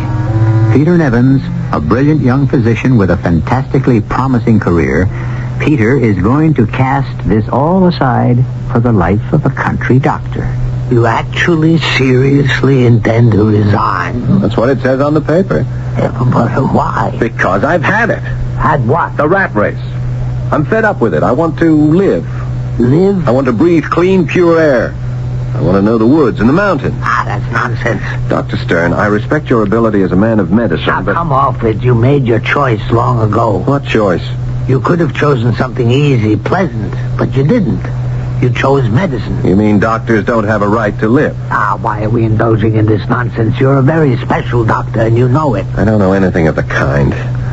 Why are you angry? I don't like it here. Here? In the hospital? The city here, the hopeless, helpless mess that life has become. But here's where you're needed. This can't be you talking. You know the level I'm talking about. You get something more than a headache or a bellyache, and you have to send that patient into a clinic for sophisticated treatment. What are you going to do out there, anyhow? Fish. Take pictures. Write poetry. Why didn't you say so in the first place? Nobody ever listens to me. I've been saying it all along. Oh, look, Doctor, I like the work here, but I just can't stand the life. The life? I think you should see George Harris. I don't need a psychiatrist. Everybody needs a psychiatrist. Take the word city itself. The Greeks have a word for it, polis. We live in a metropolis, which means the mother city. The word police, it literally means the force of the city, you see? No. Politics, the affairs of the city. What does all this nonsense have to do with medicine? Everything. Because this is what life here is all about. Here we express our lives in rituals. We live by artificial rules. Aren't all rules artificial? People who live close to the soil, to nature, to the elements find greater and more genuine rewards in life. Oh, you think so? Dr. Stern, my mind is made up. Well, come to dinner tonight. It's probably the last decent meal you'll ever have. That's exactly what I mean. This chauvinism of yours, this belief that once you leave the city behind you, all you encounter is barbarism. Where exactly is this place where you intend to vegetate for the rest of your life? It is high in the mountains. It's 50 miles from anything that could be called a town. I give you 6 months.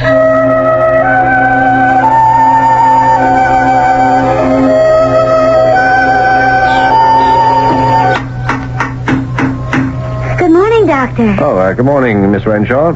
Oh, you can't do that up here, Doctor. Do what? Call people by their last name. Well, I don't know your first name. It's Carolyn. Oh, mine's Peter. Oh, no, we have to call you Doctor. Why? Oh, I suppose it's one of the rules. That's funny. I just had a talk with a man before I left, and I contended that there was less artificiality and fewer rules in the country. That's not true. We have more rules here than anywhere else. Oh, I can't believe that. Oh, you'll find out. How do you like my sign? Very neat. Peter Curtis Nevins, M.D. You know, that's what I always dreamed of doing. Personally hanging up my shingle. Oh, I'm sure you must have done that before. I had an office in a building made of glass and granite. My sign was inserted into place for me. You'll be the first doctor this village has ever had. You see? Already I own the distinction. I'd like to ask you a question. Go ahead. Whatever made you decide to leave a wonderful job in the big city and come here to this godforsaken place? I'm afraid I don't understand. It just doesn't make sense. Well, it doesn't make any sense. Well, the tendency is for most folks around here to move out.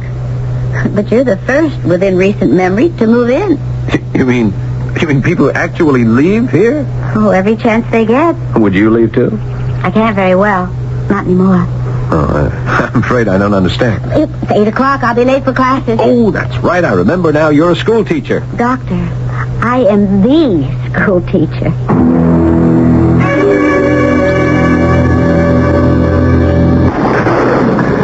Missed him, Doc. Yes, well, I didn't want to hit anything anyhow.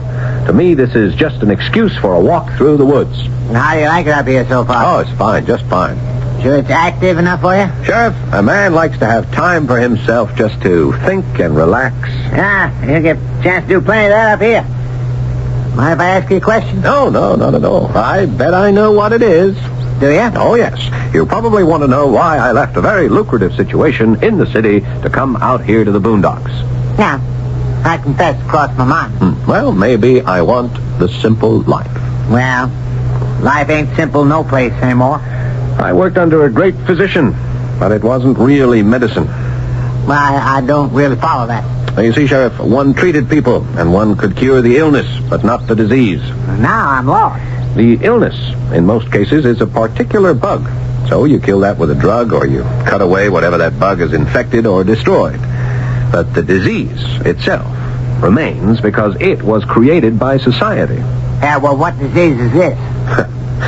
Look, what good is it to tell people that a balanced diet is vital if they have neither the education to understand you nor the means to afford it?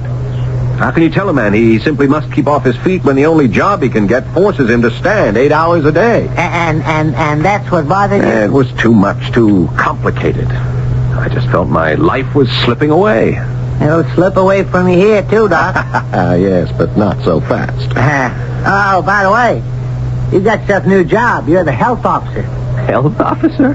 Well, we got to have one. We've been using doctors from over at Selwyn's Corners in Centerville. But now that we got one of our own, might as well throw the business his way. Oh, what business? Well, the pay ain't much, but then the job ain't much either.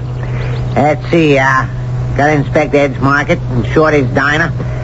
That's all the food places we got. And the bottling plant. Well, that doesn't sound very arduous. Well, you just know Ed and Shorty run clean places. As for the plant, you won't find more modern machinery anyplace. What about the plant, Sheriff? Well, it's the lifeblood of this little town. That's where the famous Elixir Vita comes from. Well, I'm ashamed to say I've never heard of it. You better get with it, Doc. Now that you're part of this town, it's your bread and butter, too. It's a gourmet water. A what? It's the only way I can describe it. Comes up out of a spring. It's on town property. The town owns the bottling plant. And since you're a taxpayer here now, you got a piece of it, too. Oh, and it's one of these spring waters that's sold for people to drink, huh? Now, only if you're rich. Oh. I mean, that's an expensive bottle, Doc. Right. Mostly it's not for drinking. Well, if you don't drink it... No, it's used for cooking, for mixing drinks. You're kidding. Well, between you and me, it's a snob thing. Then you got these great gourmet cooks, and you say to them you can ruin all them expensive items in that recipe with ordinary tap water. And this bottling plant sustains the economy of the village, huh? This plant nourishes every one of us, Doc. Huh. Well, what kind of water is it, Sheriff? You want the truth? To me, it tastes the same as any other kind. Well, I'd like to try it. Now that you got yourself this new job and you're making extra money, you can afford to buy yourself some.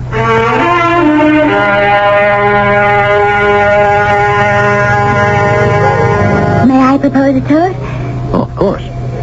To a successful and happy practice in our fair little village. Well, I'll drink to that. Why did you order Elixir Vita? Well, it cost as much as a cocktail. I had to try it. What do you think? Well, it's rather pleasant. Do you like it? Well, it doesn't taste like anything at all to me. Tell me, are you glad you came here? Oh, yes. I feel completely at home now. You're not bored? Bored? Huh. The kind of sunsets you have up here, the lakes, the woods, the air.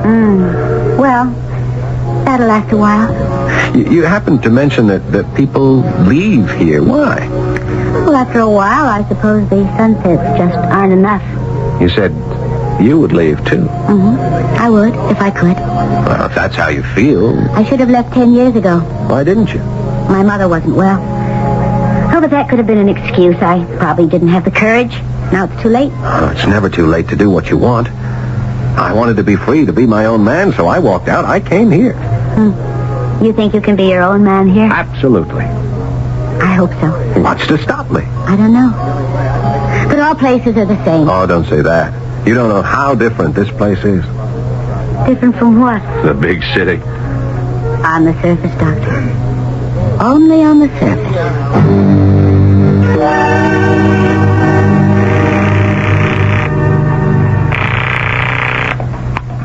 Dr. Stern. Dr. Stern. Peter, when are you ending the foolishness and coming back to work? Never. Doctor, did you get the water sample I sent you? Yes, Peter. What is it? Well, I can't tell you right now. Listen, did you isolate a certain substance? Has a kind of alkaline trace? Yes. And I don't know what it is. You don't, No. I've called in Stecker and Connolly. And they also say it's something brand new to them. It defies analysis. Yeah, I couldn't break it down myself, which is why I sent it to you. Of what is this a sample? Oh, it's just some water. What are you looking for? I am not even sure. Stecker says it looks vaguely like a substance that has found to be lethal when consumed by people who have certain protein allergies. How's that? But she's not sure, and it's just a wild guess on her part. Yeah. But the substance you found in the sample I sent you, you can't identify that at all? No. Nobody can remember coming across it before. Listen, Peter, come back. Yeah. Thank you, Dr. Stern.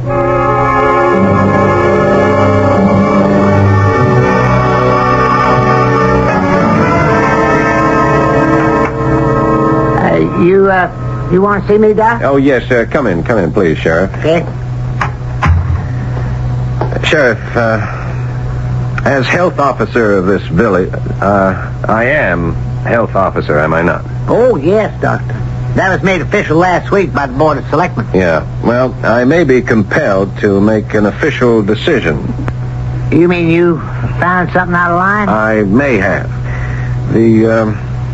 The bottling plant, I'm talking about Elixir Vita. Oh, no. No, you can't be. Yes, Sheriff. We may have to close it down.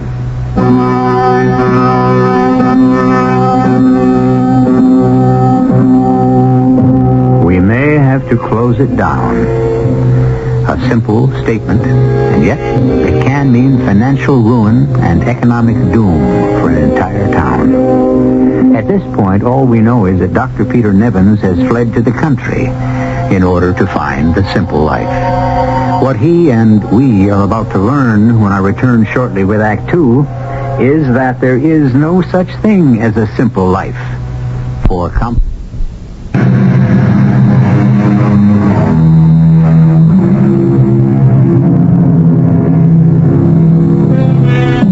Elixir Vita, the elixir, the essence of life. It is supposed to be a delicious aid to the true gourmet, and it is the economic mainstay of an entire town.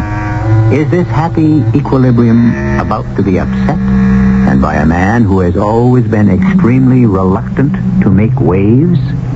It appears to be true. Close the plant down? Well, Sheriff... Well, you can't do that, Doctor. I understand what the plant means to this community. Oh, no, you don't. Without that plant, we don't have a town. You can't do that. Now, look, I didn't say we were going to do it. I said we may have to do it. Why? Because I think there's something in that water. What? I'm not sure. And what does it do? Well, I'm not sure of that either. Now, let me understand just what you're saying. There may be something in the water, but you don't know what. Is that right? Right. And it may be doing something, but you don't know what that is either. Not yet. And on the basis of that kind of evidence, you want to close down the plant? It's not evidence. It's just a suspicion. That's even worse. You mean you close down the plant on just a suspicion? Well, Doc, you can't even convict a guy for murder if all you got is just plain suspicion. Well, this is a pretty strong suspicion. About what? About something in that water. All right. You're a health officer, and you could close us down if you felt it was your duty. But you'd have to say why. Unless you could do that, we could go to a judge. I know. On the other hand, if there was something wrong with our Elixir Vita and it harmed folks, we wouldn't want to be responsible. See what I mean? Oh, yes. I see what you mean.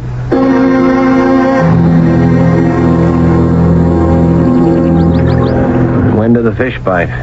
Well, these are mountain country fish, you know. They're supposed to be highly individualistic. Well, at any rate, it's a beautiful day. Beautiful lake. Beautiful girl. When are you going to toss it all over and go back to the city? Never. You sure? Positive. The other night, you said this was so different from the city.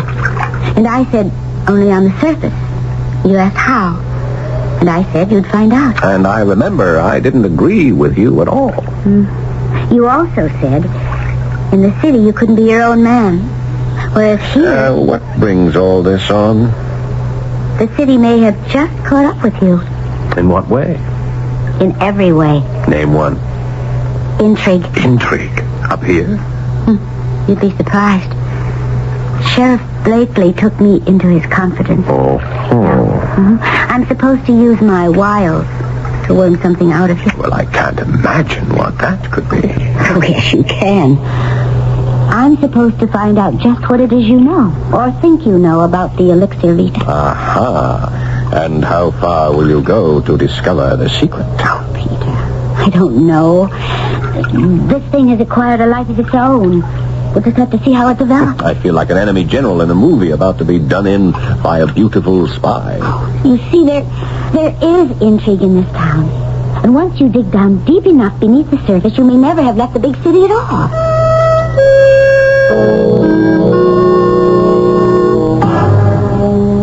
Peter. Hello, come in.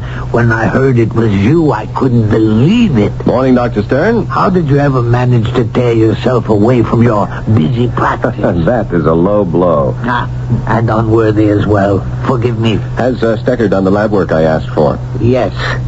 And you must allow me this one little I told you so. Oh, what's that? I told you that if ever you needed anything the least bit sophisticated, you'd have to come running back to civilization. A tiny correction. I'd have to come running back here because civilization is where I am now. I figured it out, Peter. You figured what out? The whole thing. Do you know the answer to what you're doing? You're afraid. Oh, what am I afraid of? Medicine. I love medicine. Maybe I should say the human aspect of it. But medicine is concerned with humanity. Yes. And it's also practiced by human beings. And some of those human beings had started to scare you. I don't follow this. You were a bright young man, Peter, the brightest in your class. You showed the most promise. Well, maybe you feel you haven't lived up to that promise. I never thought about it one way or another. A few years have gone by. You see other bright young men coming up. You're afraid of them. Oh, that's not true. You're afraid to compete. That's why you create this fantasy about the country, the purity of the simple life. Well, maybe I just love to fish, the way you love gourmet cooking. Yes, I'm a gourmet cook, and I'm a master bridge player, but I'm a doctor. Oh, we're having this argument again. Peter, why are you afraid? Afraid of the city? Look, I came here to say hello, to take you to lunch, and to see if Stecker has got anywhere on my lab work. We've already said hello, and you can't take me to lunch because I'm preparing it here. And about Stecker and your lab work, why don't you ask her? I do not know what this is, Peter. And you can't guess? You do not come here for guesses. What kind of water is this? Oh, it's just water from a spring. And you wish to know if you can drink this water? Well, I thought I'd analyze it myself, and when I did, I saw this substance in it that I couldn't identify. What it is, we do not know. Let us call it X. Well, for some reason, one that I can't understand myself, I have a feeling that X is harmful. Is that true? I cannot yet be sure. X reminds me of something. It is not the same thing, but it could be similar. What's that?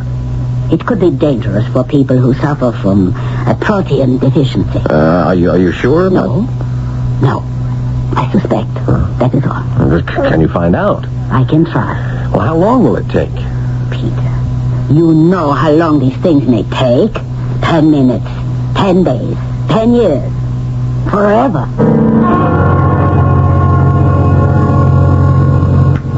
Have some more of this wine. No, thanks, Doctor. I'm really in a hurry to get back.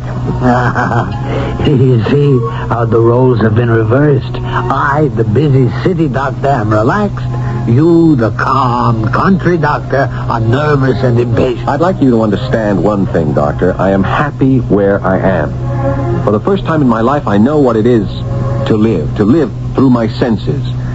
It's very important to me, Doctor. I wish you would see it that way. What do you really want me to understand? Oh, I'm not sure. The part of medicine that frightens me.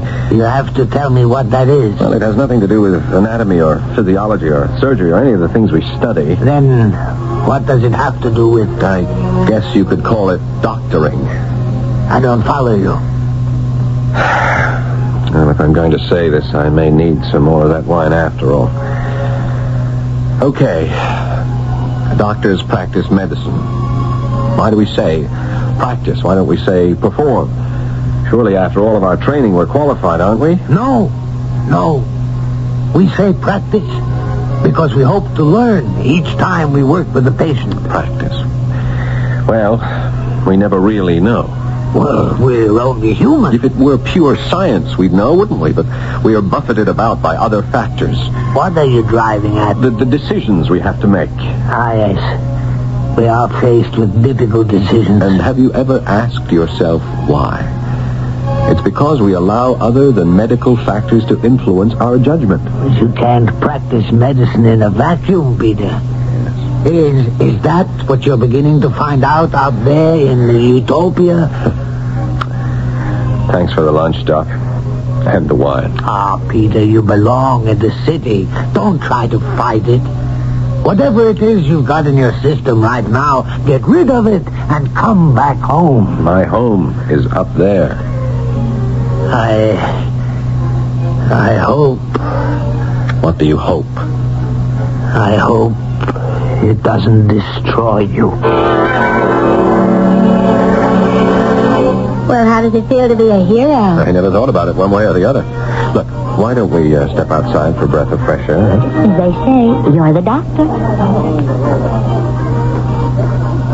Nice of you folks to give me a party. Well, everybody wanted to meet the new doctor. I don't seem to be getting much work. It's a healthy town. You can't have everything. Carolyn, why did you stay? Remember I told you it just worked out that way? Oh, yes. Well, I'm glad you did. Why? Because I think I may have fallen in love with you. Well, that should make my job easier. What job? My, Mata Hari thing. You know, most folks here don't know about that conversation you had with the sheriff about the water. Oh, you know, the elixir vita. But the few of us who do are scared stiff. I know. But But what? As a doctor, I feel I really had no choice. No choice? Oh, Peter, tell me what you're saying. My decision simply has to be to close down the plant. But do you realize that if you close down the plant, you destroy the entire town? I know. I've taken all the facts into consideration.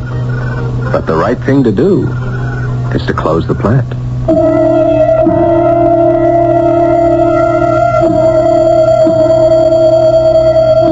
How quickly we come to realize that right and wrong are really relative matters. Once we get out into that hard, cold world, how soon we perceive the incredibly complex web of conflicting interests that surround each act we perform. How rapidly we learn that there are two sides to each story. Well, that's life. And that's also the third act, which I shall bring here in just a few moments.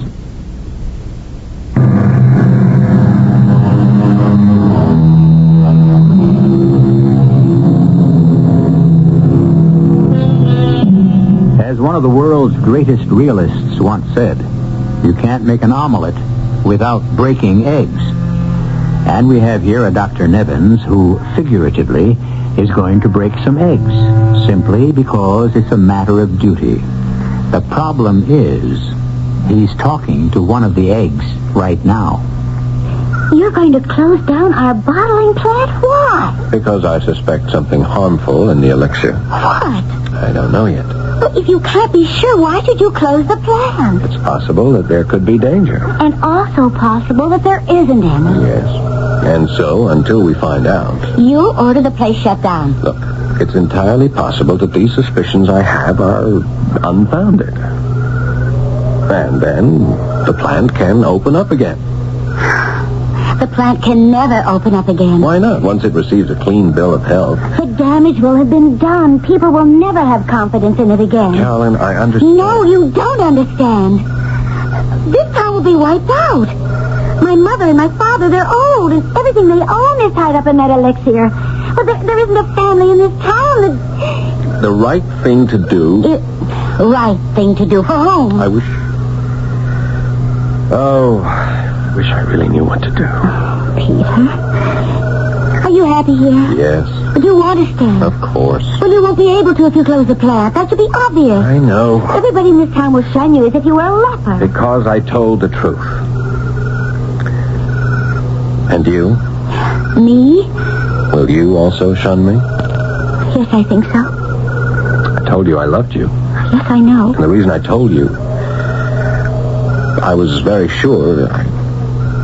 I knew. I just knew you felt the same way about me. Do you? Yes. And he would still side against me. Yes. But I don't want to be in love with a fanatic, a zealot. Is that how you see me? Oh, that's what you'll be. Oh, Carolyn. We've been bottling Elixir Vita for 80 years. There's never been any kind of suspicion about it whatsoever. But that doesn't mean to say... Peter, there's such a thing as simple justice. You're innocent until you're proven guilty. Give Elixir a chance.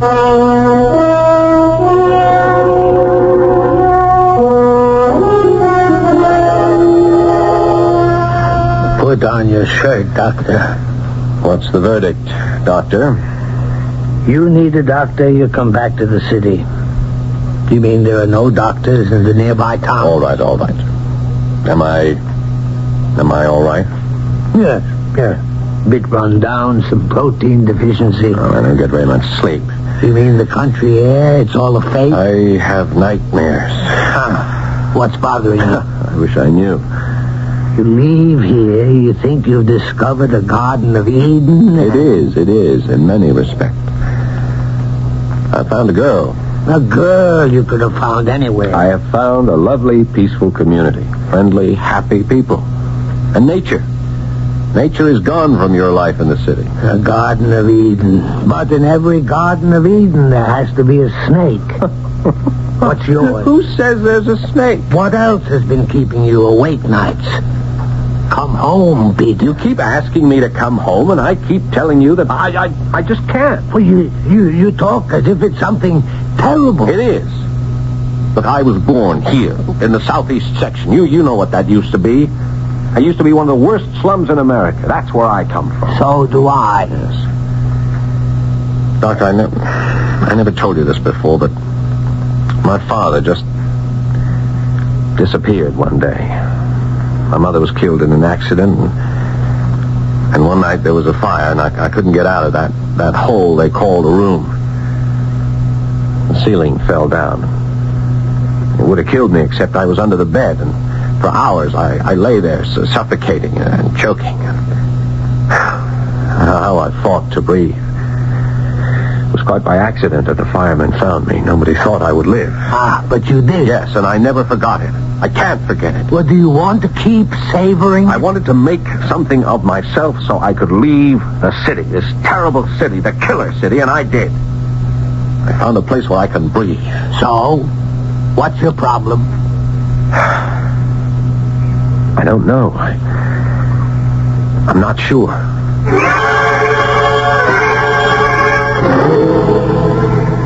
I had done the studies, Peter, and this thing we call X... You know what it is, Dr. Stacker? No.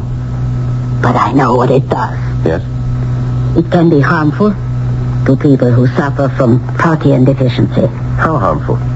That would depend on the individual. Uh-huh. You know that, Peter. Yeah. It could result in mild discomfort for some, to acute symptoms, and in rare cases, even death. Then there is a danger in this water. For the most part, a remote danger. But it cannot be disregarded.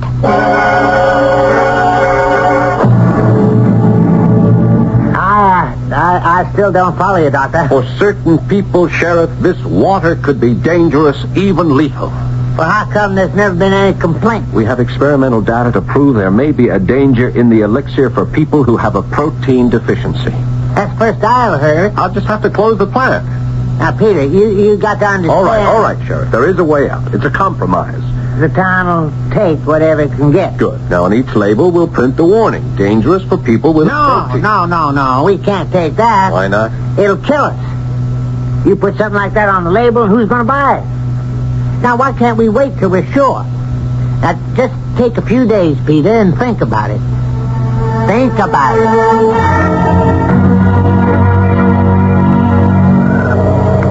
Peter? I must have dozed off. Oh, I don't know. You suggest a ride. I agree. You suggest we park. It's all right with me. And then you just fall asleep. I must really be exciting company. No, it's not that. I'm just a little bit out of sorts, I guess. You know, that must have been a harrowing experience. What was? Fire. Fire? When you were a boy. How did you know about that? You talk in your sleep. I wouldn't make that admission in public. After all, I'm not supposed to find that out till after we're married. You called for help. You couldn't breathe. You were terrified. Yes. And you kept saying the word city. City. The city. Is that why you hate the city? Because of that fire? No, the fire was... That was just the climax of it. My mother, she and my father had come to the city from the farm. They thought they could get rich. Mm-hmm. Instead, things turned into a nightmare, and my mother blamed the city for all her troubles. That's why I can't live in the city anymore. And they have to. Why? Because if you close the plant... I'm not closing the plant. All I propose is whatever you put on the label will amount to the same thing. Carolyn, there's proof. How conclusive. Oh, well, you can look at it in a number of ways. I have a protein deficiency myself. It's a hangover from my childhood. So you don't have to use the elixir. But there are unsuspecting people. Very well, Peter. Theoretically, you're in the right. Now, let me tell you what happened last night. My mom and dad, the sheriff, the selectman, they held a kind of private meeting about you. About me? Mm-hmm. What to do about you. Well, they didn't say it in so many words, but it was decided to offer you a bribe. Money? Not as blatant as that. Since you're an important member of the community now, you should own a larger share of the bottling plant. If anybody tries... They won't. They soon saw it was foolish. The one thing I can tell you, I can't be bribed. But you are, Peter. You are being bribed. How? By this life. This kind of existence you've always longed for. The kind of town you always pictured. Even by me.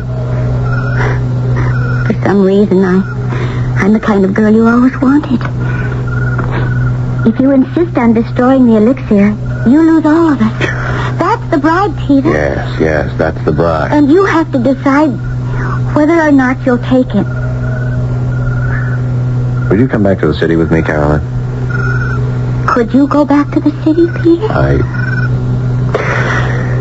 I think more time is needed to form a definite conclusion. After all, there's no proof it ever killed anybody.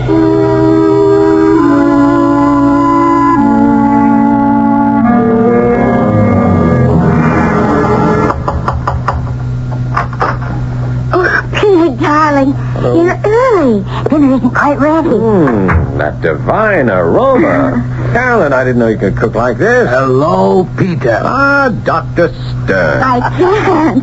Dr. Stern decided to come up early for the wedding, and he insisted on preparing dinner. Oh, he's a genius. I always really wanted to be a chef.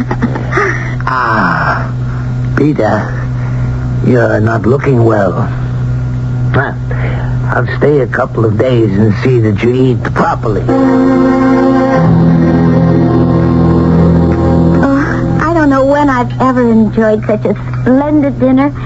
We'll have to invite the doctor often, Peter. And when I can't come, I'll give you some of my recipes. Will you gentlemen excuse me? I'll bring in the coffee. So, are you happy? I'll settle.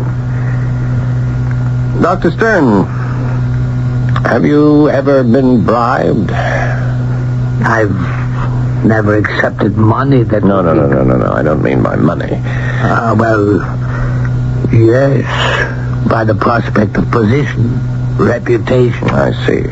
All of us, whoever we are, whatever we are, can be bribed by something. I know. What all this means is that you have already taken a bribe. Isn't that so? That's right. What? A way of life. Was it worth it? Oh, yes. What did you have to give up? Just a little bit of integrity. Then it wasn't worth it. Oh, it was a tiny, insignificant bit, Doctor. The trouble with integrity is that it doesn't come in bits and pieces. It's either all or nothing. I had to do it, Doctor. I couldn't give all this up. Well, what? We're doing what we command our patients never to do after a meal. Get excited. You know, Dr. Stern, tonight's dinner was the most delicious meal you ever cooked. You know something? I agree with you. Carolyn helped me with something I never heard of. It's marvelous. You could actually taste the difference in the soup. The soup? The soup was never better. It's something you people bottle up here. What? What are you talking about? It's that water, what do you call it? The elixir vita. Doctor, you mean you prepared the dinner with elixir vita? I always considered myself a gourmet, and here I'd never even heard of. But you should know all about it. You've been having it every time Carolyn made dinner for you. I imagine, back home, I buy the most expensive ingredients, and then I use ordinary water. It just doesn't make sense. Carolyn! Peter, is something the matter? What is it, darling? All the time I've been having dinner here at your house. Have you been cooking with elixir vita? Of course. You mean I've been ingesting that stuff? Ingesting? That's kind of a strange word to use with elixir vita. Now just tell me the truth. Every meal you've had since you've come to this village, wherever you've eaten it, contains elixir vita. What? Well, we all use it. That's why the food tastes so good. No wonder I'm starting to feel like this. Peter, are you all right? Dr. Stern? No. He looks a little bit tired, run down, but I think he's all right. No, Doctor. If you examined me, you'd see that I am on my way to severe illness. Maybe death. What are you saying? But I'm fortunate. I can save myself. I know. But the others, how many others will suffer and never know why? Until one day. I'm sorry, Carolyn. I am very sorry, but as the health officer and as a doctor, I really have no choice. And if that means the sky will fall, well, let it.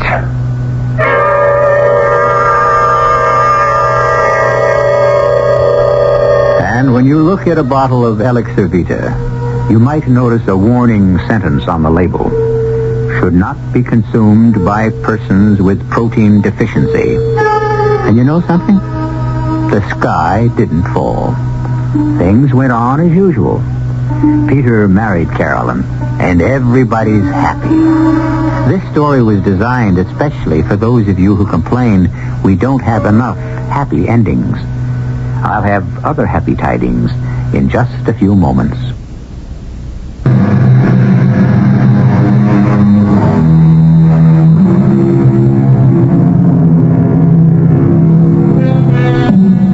It's all relative, the physical and even the mental. Something that can nourish me might destroy you. We're all so different, so contrary, so inexplicable, and so unpredictable. And this is certainly cause for joy and great celebration. For it is these human and not so human foibles that give us the material to enchant you here 7 times each week. Our cast included Paul Hecht, Evie Juster, and Robert Dryden. The entire production was under the direction of Hyman Brown. And now, a preview of our next tale. The Chamber of Commerce dinner was long and tedious. I was sent home early with the lieutenant governor's wife. But not before Lewis had informed me that John, contrary to his normal habits, had been drinking quite a bit. But he assured me that it would be all right and that he would make sure he got safely home. I was sitting at my dressing table taking off my makeup when Suddenly, impossibly, Lewis was beside me, visibly shaken and frantic. Deborah. How the devil did you get in here? That doesn't matter for the moment. I'm here to tell you to lock your door when I leave. And whatever you do, don't let John come in. And remember the pistol I gave you. What are you talking about? He's found out about you and Nicholas. How? Never mind how. When I left him, he was loading his hunting rifle. For heaven's sake, when I leave, lock your door. Are you suggesting that I should be afraid of John, the most... Debbie, he is not himself. He's out of his mind.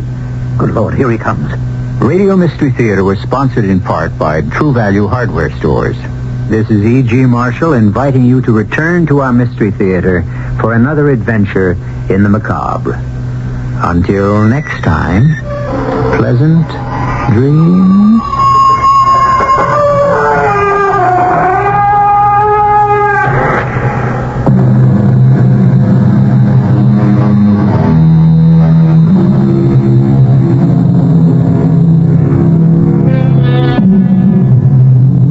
This is House A. House A's owner pays an annual percentage rate of around 18% on his second trust deed loan, which is the typical cost at most companies. This is House B. House B's owner pays an annual percentage rate of only 13.68% on his second trust deed loan, which is the typical cost at Reliable Mortgage Corporation. That's because at Reliable, the interest rate is lower, the commission is lower, and you get more time to fully repay your loan, and there are no balloon payments. As you can see, there is a big difference in second trust deed loans. That's why the federal government has given you a foolproof way of comparing the overall cost of any loan, the annual percentage rate. The lower the rate, the lower the cost. 13.68% is lower than 18%. Call Reliable Mortgage Corporation, the brokers who know it's good business to give you the facts and more money for your money. First and second trust deed loans from $1,000 to $50,000. Find Reliable in your white or yellow pages. This is KNX Los Angeles. The time is 10 o'clock. The CBS Radio Mystery Theater presents...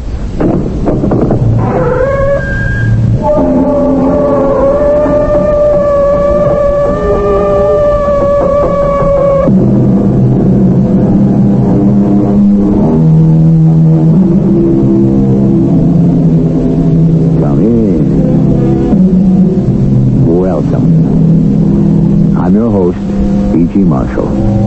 Ahead of us, walking uncertainly, is a person groping for the explanation to a vivid encounter with an apparition, or to precognition, ESP. The winter wind sweeps across the snow-covered Iowa prairies. Sergeant Small and Private Denny Malloy are on patrol a few miles from their army base. Ben, look, a barn. Well, let's get out of this wind before we freeze to death. My hands are numb. Yeah, mine too. Anyway, that thing's probably buried in the snow. Yeah. Push the side door. Okay. I'll hold it. Oh, man. We could have died out there. Drop your rifle. Oh, no way. This guy's from space.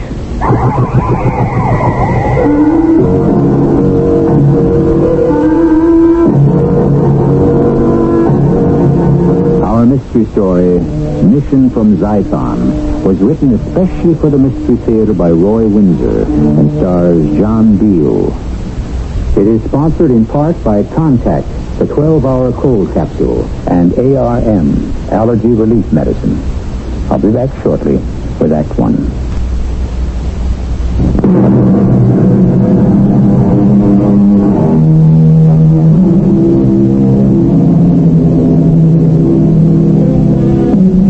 Unexplained fascinates us. We're a little afraid of the mysterious, but you can't shrug off the strange experiences that many reliable persons have and are willing to disclose. One such experience is the eyewitness accounts of spaceships recently seen over Australia by Air Force pilots. Alien spaceships? Fireball meteors? Which? One winter night, John Bergstrom, an Iowa farmer, looks through his parlor window toward Timpkinville. Well, what is it, Pa? Hurry up, bring your camera. You got it handy? Well, sure. What's the matter? What is it? Look, you see what I see? How be doggone, a UFO. Well, it sure ain't a helicopter from the Army base. Green and shaped like a saucer. How can a hangman this gale without moving? Those white lights along its side must be like portholes. I'd better telephone the base. Yeah, Paul, wait. Look now. What the Sam Hill? Something's being lowered from the ship, but... Wow, look at the wind take that rope or those ladders. There's a figure of some kind. Open the door and take the pictures from the porch. I'll make the call. Sharp as a knife. Focus, infinity.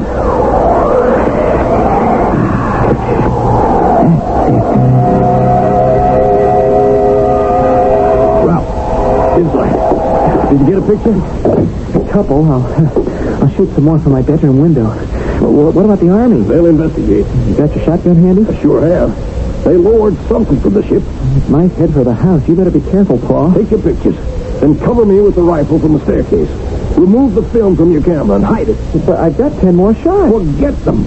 If they saw you taking pictures, they may want them destroyed. Upstairs now. Stay out of the way.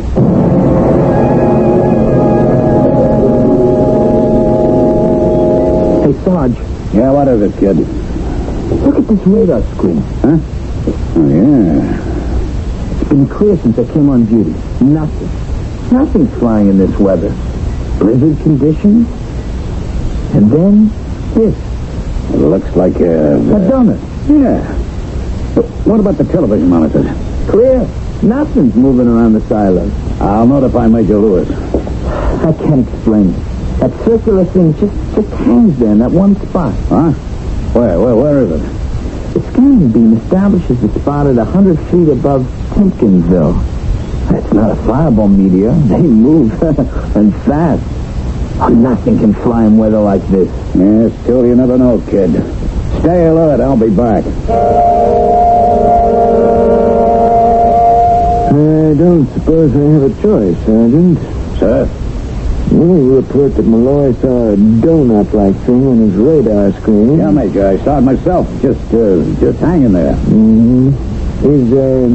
Is he a science fiction addict? No, sir. He's a highly trained electronics engineer graduating. So he didn't jump to the conclusion that the donut was a spaceship? Well, he didn't say. And you, Sergeant? I'd just as soon not say, Major. That means you said it. You believe in that nonsense. So does some farmer who telephoned a few minutes ago. John Bergstrom claimed that he and his son saw and photographed a spaceship which hung in the sky a quarter-mile from their farmhouse. You'd better investigate. Yes, sir. I'll take Private Malloy with me, if that's okay. Ask Simpkins to replace him in control. Return with the film. Why me? The fresh air will do you good. Oh, I'll freeze to death. I'm a Florida boy. Winter in Iowa is my idea of the pit. Oh, this is unreal, Sarge. Spaceship? Why not, kid? It could be. Could not be. Where are we going? Some farmer named Bergstrom, not far from Tompkinsville.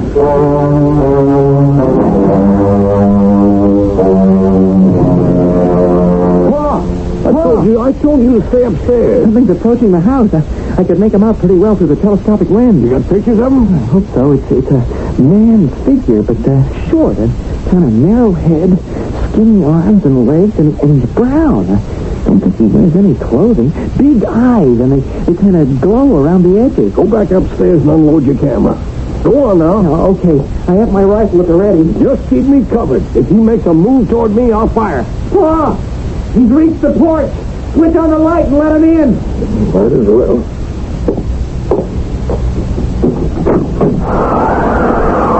Hello.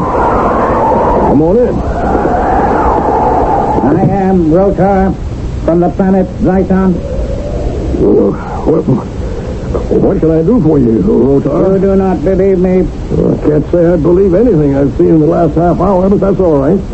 Maybe it's a nightmare. Sometimes I fall asleep. It is not a nightmare. It is real. You saw us in the sky. Well, it's pretty hard to miss. The glowing green saucer hanging 100 feet above the ground. You took pictures of the ship. I must have them. It is evidence. We saw you pointing the camera at us. Evidence of what? My mission, it is secret. It must be carried out. Well, that depends on what the mission is. I don't know if you come in peace or if you're here to destroy. It makes no difference. The people of Earth will soon find out. I will have the camera now. This is a shotgun, Rotar. If I press the trigger ever so gently, I can blow you to smithereens. You are wrong. The people of Zyphon can withstand gunfire, heat, and cold. We are indestructible. You will give me the camera, or I will attack. With what? With this.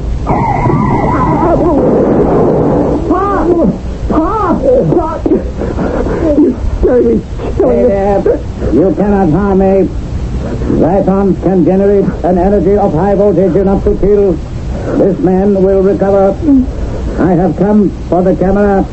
Bring it to me. Do what he says, Ralph. It's a clever trick, Rotar. You paralyzed me. A warning shot. I could have killed you. We are a peaceful people. We do not harm unless we are threatened. Here's the camera. Thank you. Where are you going now? To carry out my mission.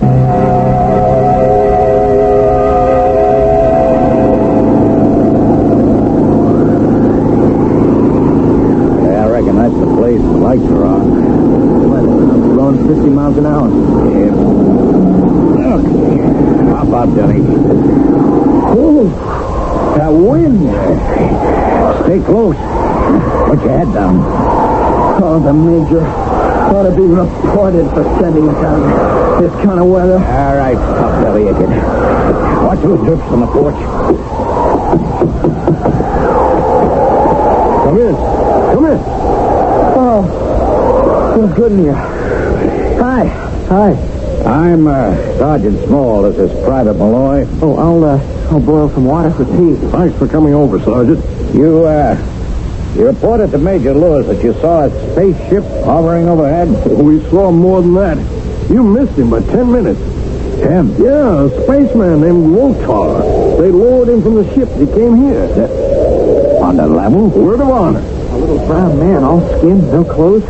Oh, I had a shotgun ready, but when he started to raise it... This creature mowed me down. With what? Oh, some kind of electric charge. In an instant, his eyes glowed, and there was a buzzing sound, and I toppled over. I still feel kind of funny from it.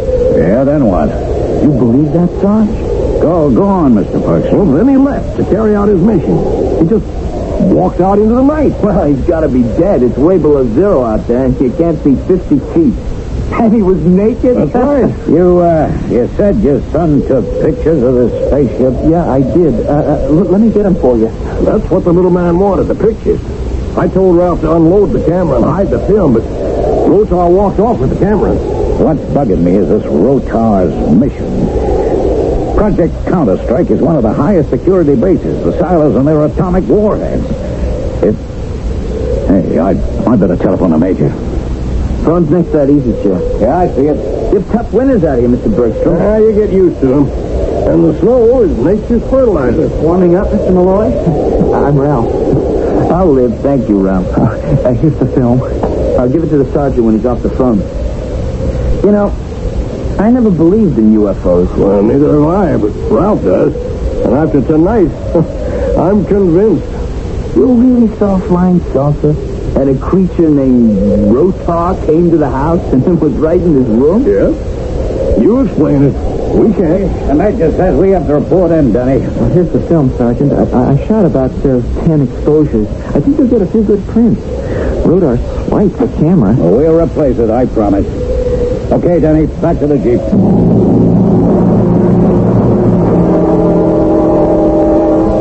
How are you, Pa? Oh, I'm okay. I felt a little shaky after being blasted, but I'm all right now. Lock up and we'll get a good night's rest. Kind of spooky with that Rotar wandering around out there. Well, maybe he took off again in the spaceship. It disappeared right after he left us. I can't imagine him wandering around in the snow.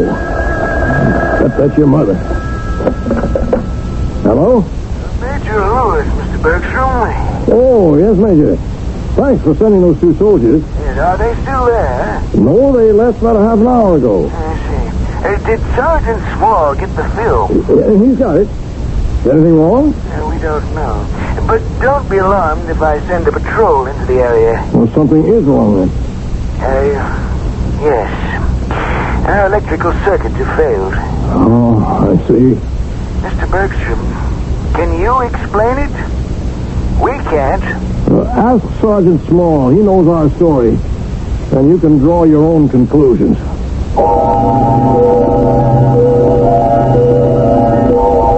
About 5 years ago, something from outer space buzzed an Army helicopter and nearly caused the death of 4 crewmen. It happened over Mansfield, Ohio. The pilot noticed a strange red light to his east. It approached with great speed. The pilot put his plane into a dive. The UFO stopped overhead and bathed the plane in green light. Then the spaceship sped away. The helicopter's instruments malfunctioned. The radio went dead. And the craft was trapped in an anti-gravity vortex and rose thousands of feet into the sky. All this was attested to by the crew. Fiction? I'll continue shortly with Act 2.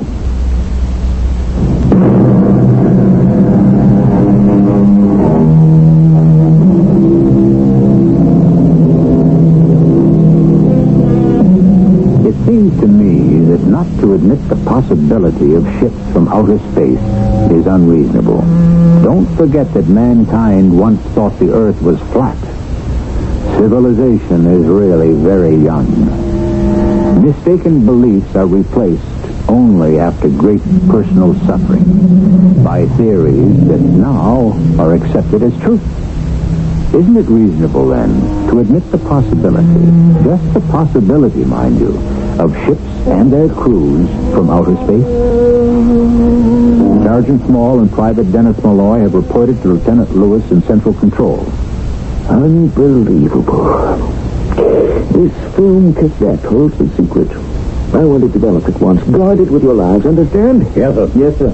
And let me explain why we're operating by candlelight. I was wondering about that, Major. That little playmate of the Bergstroms is... No, I simply cannot bring myself to believe it. Sergeant, Mr. Bergstrom was knocked down by an electrical charge, a blast of electricity that came from this creature's eyes. How does that sound when I say it? Crazy, sir. Thank you, Malloy. And now our electricity has gone out. No explanation. Even the emergency generator broke down. We don't know the cause. Unless it's this rotor who's short-circuited the entire base. What is this mission of his? Did he tell Bergstrom? No, sir. Only that his people on Zython are peaceable and don't use force unless they're threatened. Well, who's threatening them? Not us. We don't even know who they are, if they exist. We're on alert. General Hall has ordered patrols for the countryside within a 10-mile radius. They're on their way. Sergeant, I want you and Malloy to return to the Bergstroms. Yes, sir. This rotor might return to the farmhouse when he discovers that we have the film. If he does, capture him. But guns don't. I realize that. Wear your insulated suits and helmets. They deflect electricity. Then, overpower the devil. Clear? Yes, sir. Well, at least the walkie-talkie still works. Lewis, go ahead. Colonel Dawson, Major. Get a message through to Washington immediately. I know our power is gone. I don't know how far the cutoff extends. Half space, maybe. Send a plane and order the pilot to get the message through. This is an emergency. The guards in our underground installations were knocked out. I don't know how. And our manuals and diagrammatics have been stolen. Act at once. Acknowledge. Yes, Colonel. I'm on the double. Over. It's a catastrophe. On your way, Sergeant. It's that little monster. I want him captured and destroyed.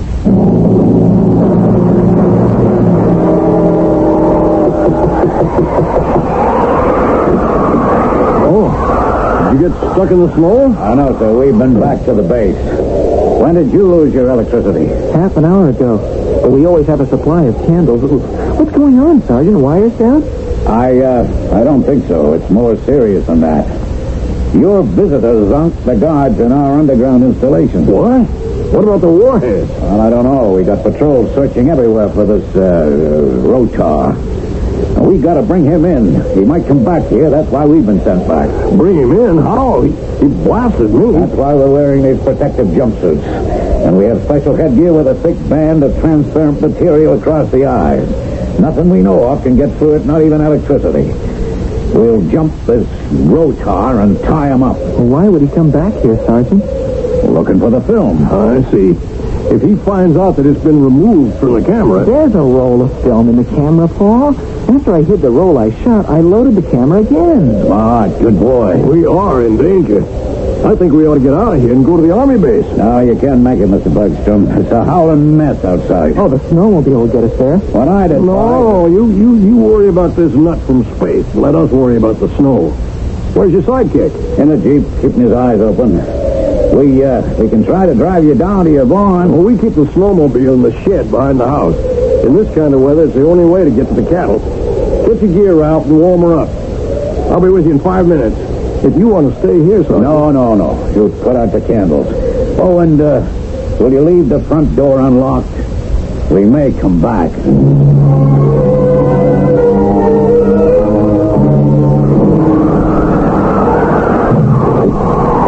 Okay inside? Yeah, they're leaving for the base. Wow. They got wings? Snowmobile. Sergeant Small to base. Message for Major Lewis. Get this now. Bergstrom and his son are heading for the base. They're on a snowmobile. I'll explain later. That's all. Well, now what, Sarge? Do we stay here? If we do, let's go inside the house. Why freeze to death in the Jeep? Wait a minute. Hey, look over there, Denny. Oh, there's a glow in the sky. Well, maybe we got the electricity back at the base. The phones, too. Come on inside. I'll try to reach the Major. They left the door to the house unlocked. Oh, just so it's warm. This is right. There's the lights on, so power's been restored. Ooh, hey. Sergeant? Oh, yes, sir. What's this about the Bergstroms? They're coming here? That's right, Major. The father's worried that Rotar might return and kill him. But you're there to prevent that. Yes, sir, but they wanted to clear out. It's all right, sir. They're out of danger. Any other opinions, Sergeant? Sorry, sir. Do we stay here? Keep a sharp lookout. Unless you see something, stay in the house. How about the roll of film? It's being developed. I should have prints in a few minutes. I wonder where that Rotar could be. Well, look at it from his point of view. He stole all the information about the silos and the atomic warhead. I mean, that's what he wanted. Yeah, but why? I'd like to know why. That's what he came for. So once he got the stuff, he'd take off. Maybe he has. How would we know with the radar out? No, I think he's still hanging around. He wants that roll of film. Oh, but why? What good can it do it? Look, if Ralph got some sharp pictures, no one's going to doubt UFOs anymore. We'll have to admit there's life on other planets out there. And that's going to change our thinking about defense and retaliation. Would be a whole new world. Rotar knows that. If he can destroy the film, though, what's happened tonight is just another newspaper story. Interesting reading, but so what? So then this character will go after the base headquarters. After he gets the Bergstroms. And us, you and me. So meantime, he's just hiding out. Is that what you think? Sure. He's in no danger until he shows himself. So, you expect a visitor? Yeah, I do. I think we'd better turn off the lights and wait.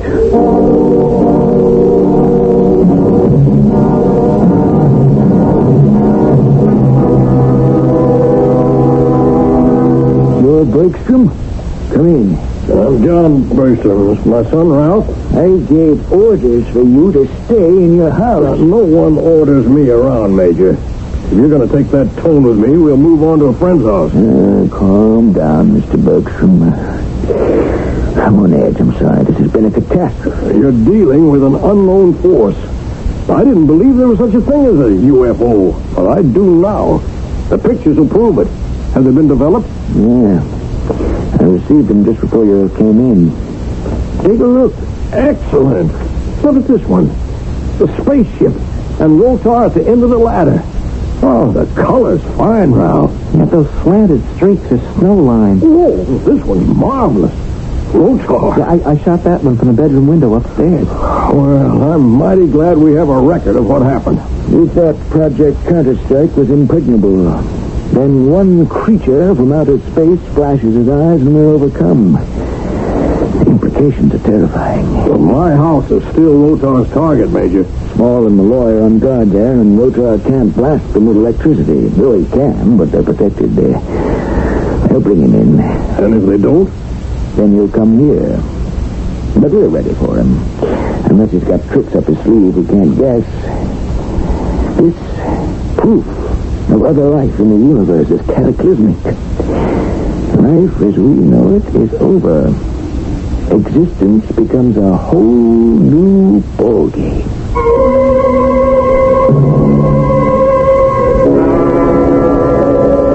What did Lewis have to report, Sarge? The pictures Ralph took confirm what the Bergstrom saw. Great pictures. Oh, and the Major said there's a blip on the radar screen. The UFO? Might be. We better get outside. Maybe the ship is coming to pick up Rotar. I'd say that was a good guess. Come on, kid. Hey, I see something. Up there, in the sky to the east. Yeah. Hey, that's it. Just the way Bergstrom described it, like a saucer, green, glowing. Yeah. Hey, it's coming closer. About a mile away and still coming. Coming toward the house. Look at that cone of white light shining on the barn. Well, let's get down there, Danny. Run! The thing's just hovering up there. Now more than 100 feet above the ground. Yeah, like something's being lowered. Oh, what is it, a rope or a ladder? It is a rescue ship. Hey, they're shooting us. You okay, kid? Yeah, I'm okay. Oh, I hope I'll get protected. Come on, we're almost there. I can't run much farther, Sarge. Come on. Get the door. Hang in there, kid. He must be in here, Sarge. Yeah. Now to find him. He could set the barn on fire, you know. Hold it now. Just let's catch our breath. Yeah. Get the flashlight. Yeah. You want me to try the loft? No, we stay together. Now look, those are milking stalls. He might be in one of them. How would he get out, Sarge? I mean, you're a country boy. There's a number of ways. The barn doors, the side door, from the hayloft. Just keep your flashlight on the barn door. I'm going up into that loft. Well, you said we'd stick together. No, good. We double our chances if we separate. We're not that far apart. Just shoot your light at the doors, back and forth. But he might be armed, Sarge. The gear's no good against a pitchfork. All right. Now, where are you, friend Rotar? Hey, he's here, Daddy. Come on up. Oh, fine. You all right, Sarge? Yes, so far. Come here, you little monster. You will force me to kill you by fire. Oh, no, you won't. Rotar. I got him. All right, I'll cover his eyes with my arm. Here, he's strong. Hold him on the head. I'll turn him over. Oh, there. He's on his stomach. Okay, I can hold him down alone. Look for some rope, Danny, down below. There's some there behind the hay. Okay, get it. We'll tie him up.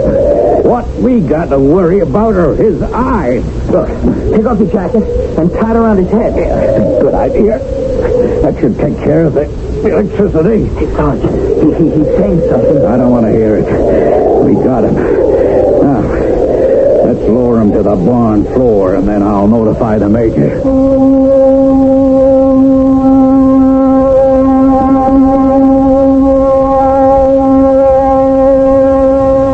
Mission accomplished, but there is much more to come. We still do not know why Rotar has come to Earth. What was his mission? Although the report of a UFO sighting over Ohio a few years ago is one of the best on record, it is only one among many reported. Since 1948, there have been reports of pilots experiencing close collisions with ships from outer space. The subject cannot be dismissed as fiction.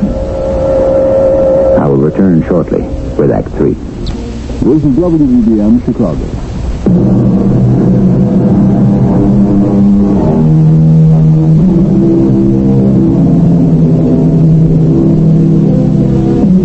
There's a priest in Canada who's an expert in computers and communications. He argues that we face a cultural shock when human beings first encounter the mathematically certain existence of extraterrestrials. Their intelligence might be as far beyond ours as ours is beyond that of the chimpanzee. Incredible? Is the visit of Rotar from Zython really beyond belief? Back in Mr. Bergstrom's farmhouse. Okay. Now, lay him on his stomach on the couch. Should I unwrap his head? I still have my protective gear. Okay, kid, but if you sit him up, don't let him face me at the phone. I don't want to get blasted. I'll call a base. Check those bindings. We don't want him to get loose. How's that, spaceman? Thank you. You may remove your helmet. Oh, no, I don't think so. You know, you got the entire government in turmoil. Unless you release me, your government will be destroyed. Uh-huh. We did not anticipate insulation. Without it, you would be vulnerable. Electricity is our principal weapon, but we have others. Why'd you come here, Rotar? It is the most destructive place on Earth. Silos in the warhead? Is that it? I will explain to your commander. Unless I escape first, my ship will know what to do. In the barn, you said that you'd set us on fire. I could, but the cattle would have been killed. On Zython, we are not cruel. Humans are. It is characteristic of a primitive society. You sort of look like a human being, Rotar. We are smaller and indestructible and much more intelligent. Don't you die? At an appointed time, our lifespan is allotted. Until it ends, we remain unchanged. What's this mission of yours? I will reveal it to your commander. Now, how do you propose to remove me from this farmhouse without retaliation from my ship? That's the point. I don't know. I'll leave it to my command. Okay, cover his head, Denny. We're taking him back to the base. You will never reach it. The spaceship's hanging over us somewhere in the sky, Sarge. Well, we'll have to chance it. It's still snowing. That's good cover. Yeah, but if they see the Jeep moving towards the base... Yeah, maybe they don't know we're here because we went to the barn and back on foot. And how... Hey, wait a minute. I got an idea. Let me try it on the Major.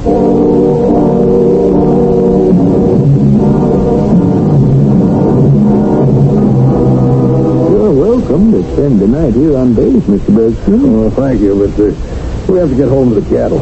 The cows can't milk themselves. We should have been in bed an hour ago. We're up at 4. What happens now, Major? Well, we questioned Rotar. Small and the lawyer bringing him to the base. I'd like to hear what he has to say about that mission he's on. So would I. Stick around if you want to. I'd like to, Pa. Excuse me. Major Lewis speaking. Yes, sir. Sergeant Paul here. Yes, Sergeant. We got a problem. Rotar said if we take him to the base and the Jeep will never get there, that the spaceship will attack and free him. Well, nothing shows on the radar screen. I have a suggestion, sir. Let's hear it, Sergeant. Well, we have snowmobiles on the base. They're small, and in the snow they'd be hard to track. If you'd send out a few... Excellent, Sergeant. Right away. We'll watch the screen. Keep an eye on the sky. We might try to land another Rotar. And one is enough. Yeah, we're bringing him in a snowmobile. Excuse me, I'll be right back. Maybe I should lead them to the house, Pa. Oh, we've done enough. One little man from space and Project Counter-Strike is out of business. I'm sure glad I got those pictures. I am, too. Otherwise, we'd be locked up.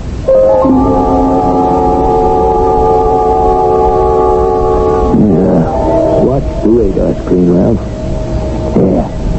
See those streaks in the right-hand corner? The snowmobiles. Well, they managed to reach my house easily enough. They're turning, and I don't see anything else on the screen. They should be here in a few minutes. Uh-oh. What's that way up in the right corner of the screen? Well, it's a donut-shaped thing. That's the ship. The streaks are returning from my house. The ship's just standing still. I don't think it's seen the snowmobile. What's that cone of light in the center of the screen? Oh, that's the beam we saw, Pa. It lighted up half an acre. The snowmobiles have reached the base. What are you doing, Major? I'm putting on my inflated gear and helmet. You better do the same. Rotar won't harm us. We're no threat to him. You are. Yeah, look your own way. I warned you, Mr. Grossman. Well?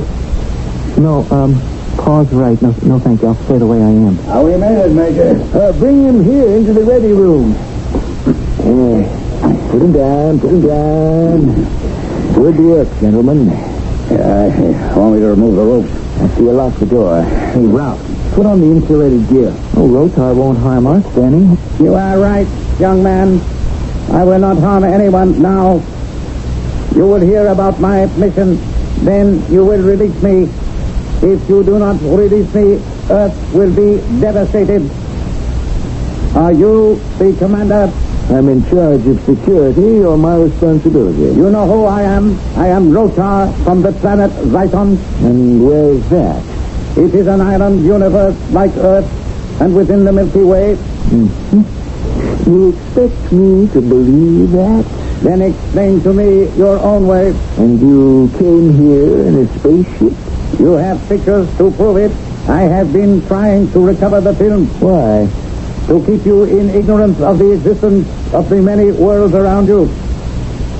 We live in peace. You are warlike. We do not want you interfering in space. That would be disruptive.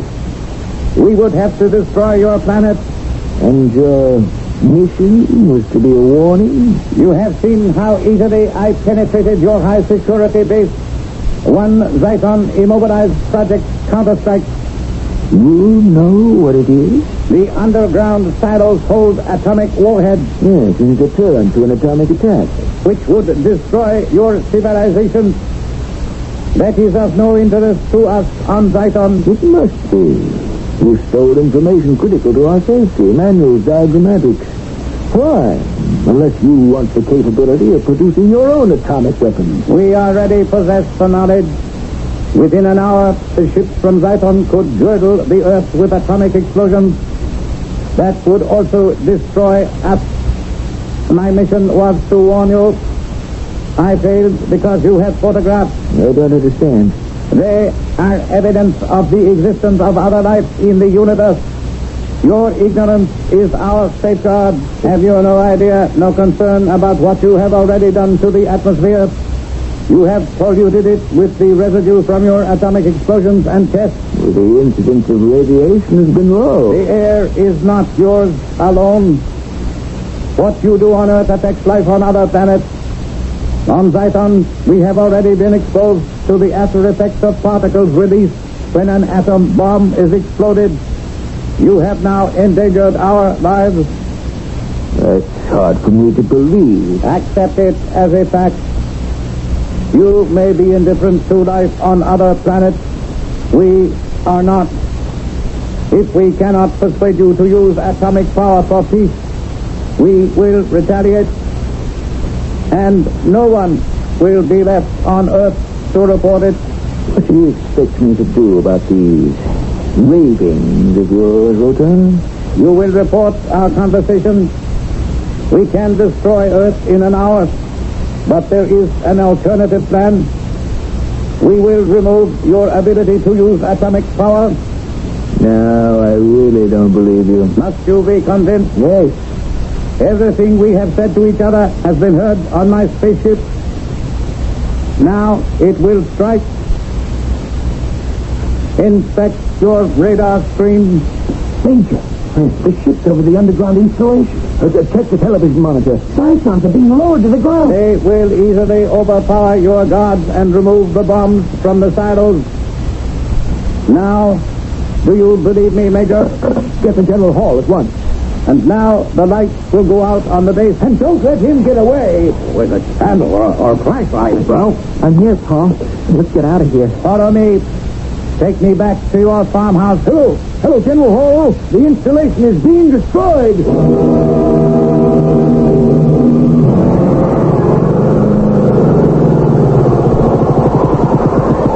I thank you. You will not be harmed. Light the candles, Ralph. Come in, Rosa. I have placed you in danger. I believed everything you said. Then perhaps there is still hope that mankind will comprehend and not invite his own destruction. I see through the window that my troops have accomplished their objective. Are they hearing our conversation? And you told the Major... Yes. No one will be harmed. We will carry away the atomic warheads and dismantle them. Will the leaders of your nation heed this warning? I should hope so. But I don't know. It's going to take a while before they accept the truth of what's happened tonight. You've projected us into a new world, Rotar. That was not my intention. Let the pictures be circulated. Your people on Earth must see them, and they must be told what happened to the underground installation. Then they will believe what I have said. I will leave you now. I wish you well.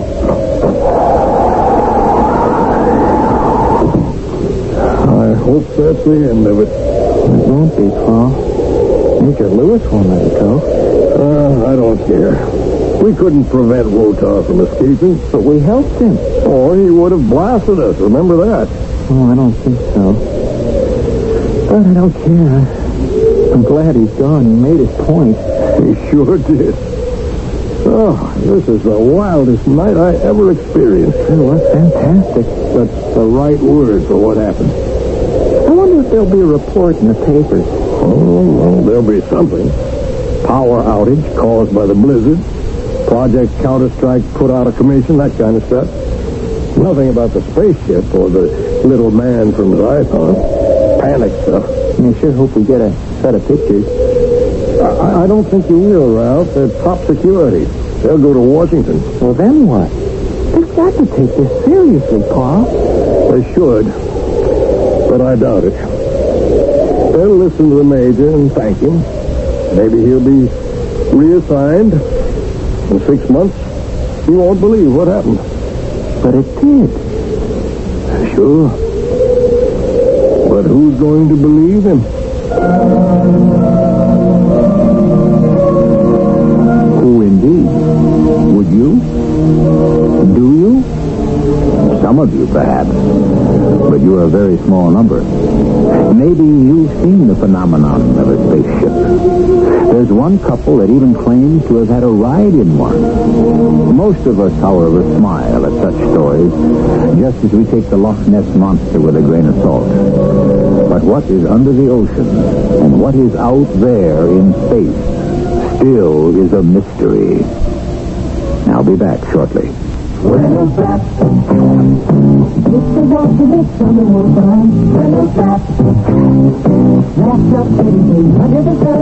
barbecues, I use strong, heavy-duty Reynolds wrap. I line the grill with it. Seems to make charcoal heat spread evenly. And it beats off for cooking potatoes and corn, and for juicy grilled chicken. When you wrap in Reynolds wrap, you zip through barbecue cooking. Easy. Reynolds wrap. Heavy-duty Reynolds wrap. At the store, they told me there's a powerful anti-itch drug I can buy without a doctor's prescription. Now, I use Bicozine cream as directed. No more burning, embarrassing itching. No more scratching. Bicozine actually speeds healing. Bicozine cream. What a relief. Time to change your laxative. X-Lax pills gently stimulate your system's own natural rhythm, and that makes all the difference. X-Lax pills, for occasional use only as directed.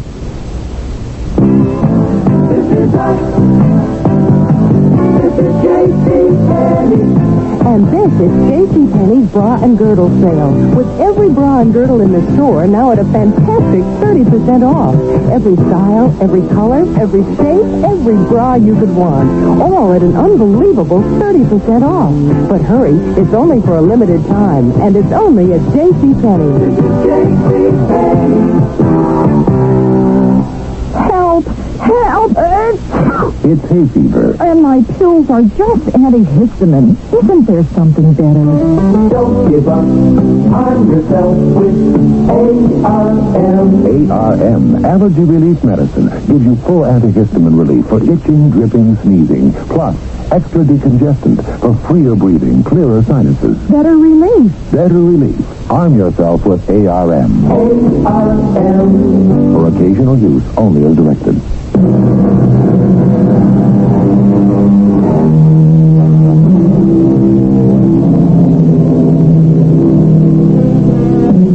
Fantasy? Let's admit it with one reservation. No silos have been raided, and no atomic warheads have been stolen. The reservation is this.